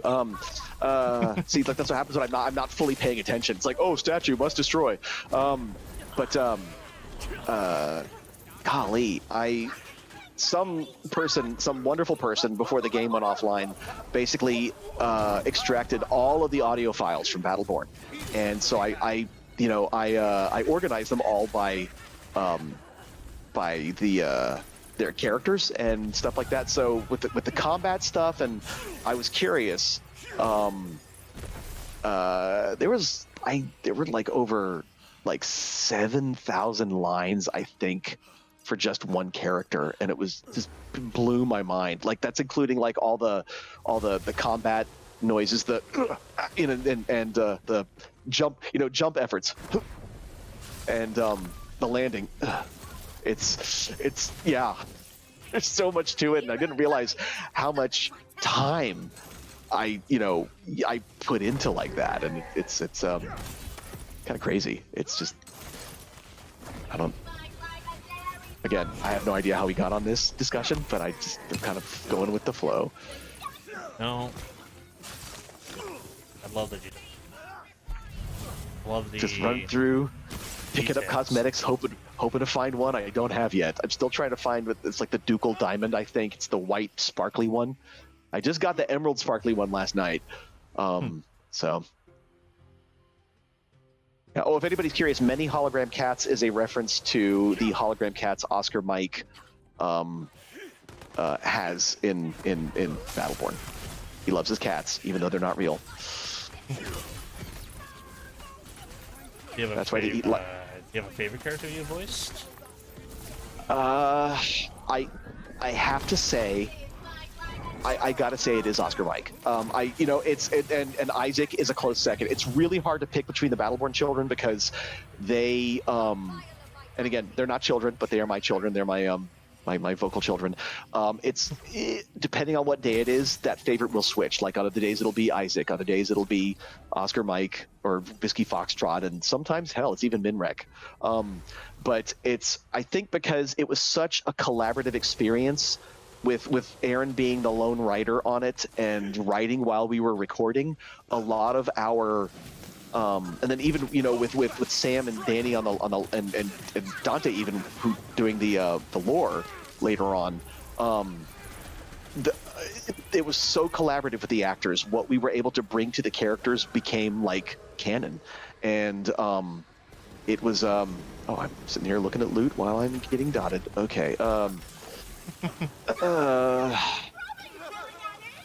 It's definitely the Battleborn crew, but I probably Oscar Mike because he was the first. He was the first character I was cast as, and he's I put essences of me in each of. I try to put that in everything I do, even the villains. Even the, with Muscular on My Hero Academia, his obsession with everybody has to do their best. And of course, the end result of him thinking that is, if you don't do your best and you die, well, you just sucked. I like to think of it as do your best, make your best effort at what it is that you're doing. I was able to kind of pull that belief I have into him, along with basing him on my 7th grade bully. Yeah, it's just makes me fight even harder. Yeah, there's the Battleborn crew. I'm very close to them. I have a very strong love for them because there's a part of me in each of them. And yeah, hopefully they'll see the light of day someday. I'm hoping it could be 20 years from now, and they have a revival, and I will gladly hop in the booth to be them again. Very hopeful. Anybody to pick it up, or just the project in general to be revived. Yeah, there's a lot of heart to it. It was. The storyline was basically about people from different worlds putting aside their differences to save what they have left, and becoming friends in the process. I mean, it's just it was a good message, and it just yeah, like a massive passion project. Yep. So if there is a revival, there's ever if there's ever a revival, I hope it holds on to that. I really do. This sounds something wannabe hero would say. That one stuck with me from the Deku versus Muscular fight. Did fantastic on conveying the bullying. Oh, thank you. Yeah, I am. Yeah, that was based on, I will just call him Jason R. Because the thing is, he might have grown up to be an adult and realized that, he was an ass. But horrible. It's interesting. One of his cronies, one of his, to use the term from Christmas Story, one of his toadies, years later in high school, we were in the same class, and it was one of those things we never really talked about it. And it was around the time the movie Flatliners came out. And there's a scene in that movie, like the original Flatliners, not the remake. There's a scene in that movie where Kevin Bacon's character, something that he did a long time ago as a child, he was a bully to like a girl in school. And he was being haunted by that. And, in the afterlife thing. And so he made it a point to seek her out as an adult, and he apologized. And it was, so around this time, completely randomly, we had like a TV production class, and that was when we actually had to edit stuff on videotape. See, I always said the S word. See, that was my save. Editing stuff on videotape and everything. And he says, hey, he just leans over. He's like, hey, I was really mean to you in 7th grade. And, hanging out with Jason and stuff. And I just wanted to apologize because that was wrong. And it just came out of nowhere, just like in the middle of class. And it's true. I was like, man, Tony, thank you. That means a lot. And it was a really cool thing. So thank you, Joel Schumacher and Flatliners, for bringing that out in Tony. Oh yeah, so that all spanned from the muscular discussion about my 7th grade bully Jason and what a terrible human being he was, putting stickers in my hair every day, no matter where I would sit on the bus, and smacking me in the back of the head, and yeah. So, but you know what? Joke's on him. He inspired the character that I voiced on TV on Cartoon Network. So ha.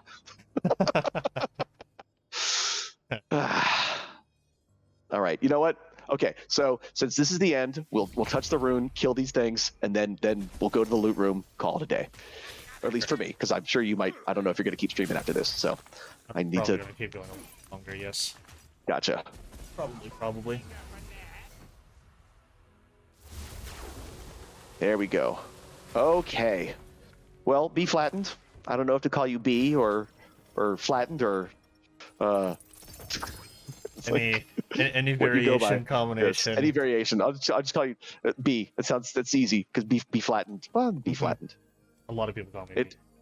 That makes me think of Back to the Future, when Marty McFly gives them. He says, "All right, guys.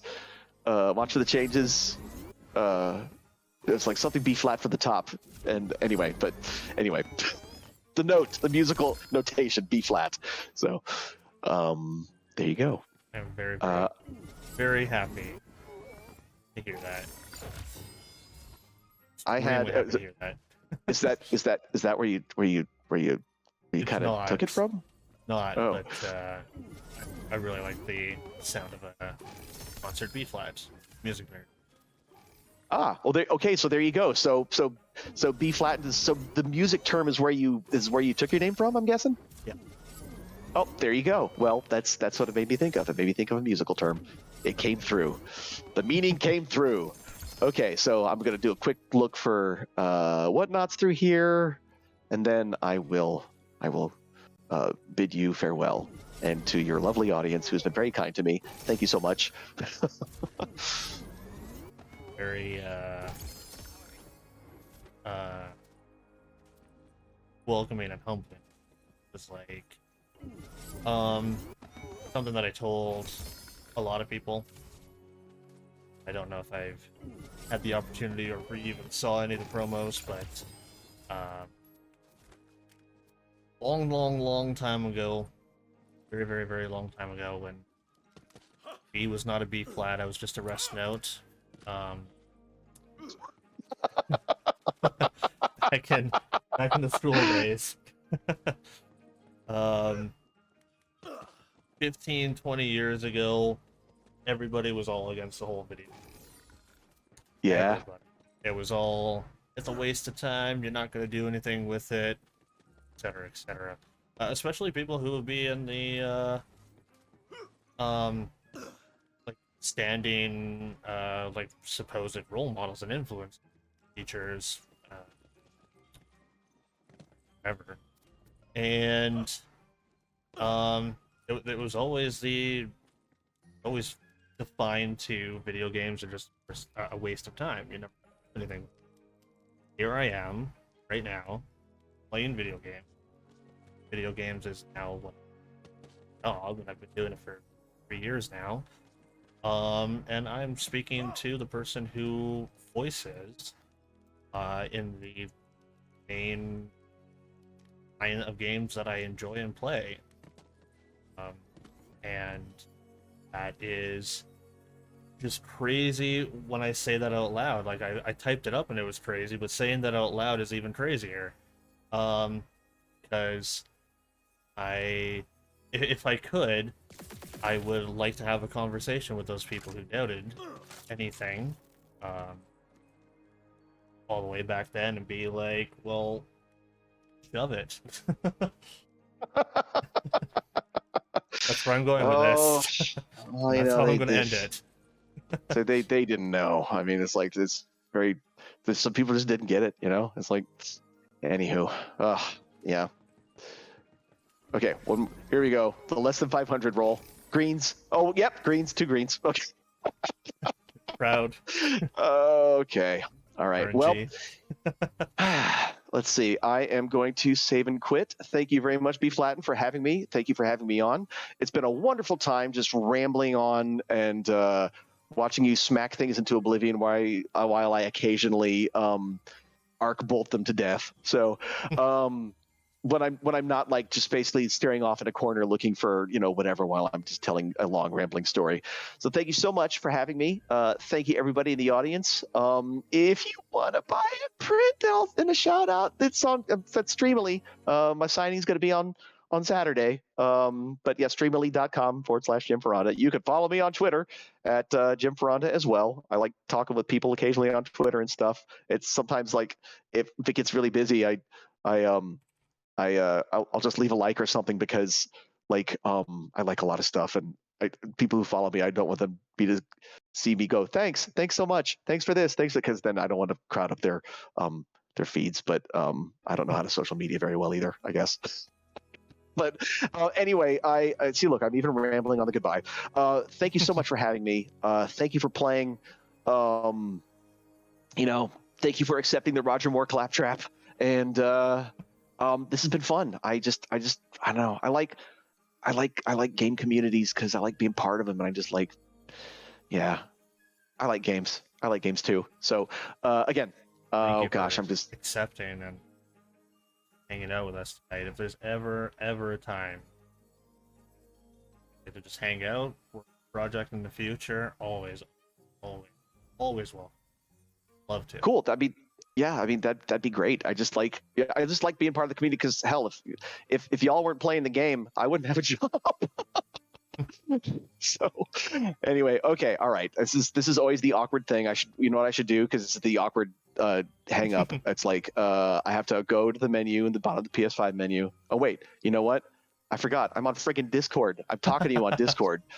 Okay, all right. Here's the hang up button. Thank you so much, y'all. Have a wonderful weekend, even though it's like Wednesday. Have a wonderful last part of the weekend, and have fun. And hopefully, we can do this again sometime. It'll be great. I would love to. All right. Have a good night. See ya. You take care. Have a good night. Thank you. You take care too. All right. Bye-bye. Awkward hang up. Here we go. Bye-bye. Click. Oh man, guys, that was Jim Foronda. I just played 4 hours with Jim Foronda. Holy heck. Okay, I feel good.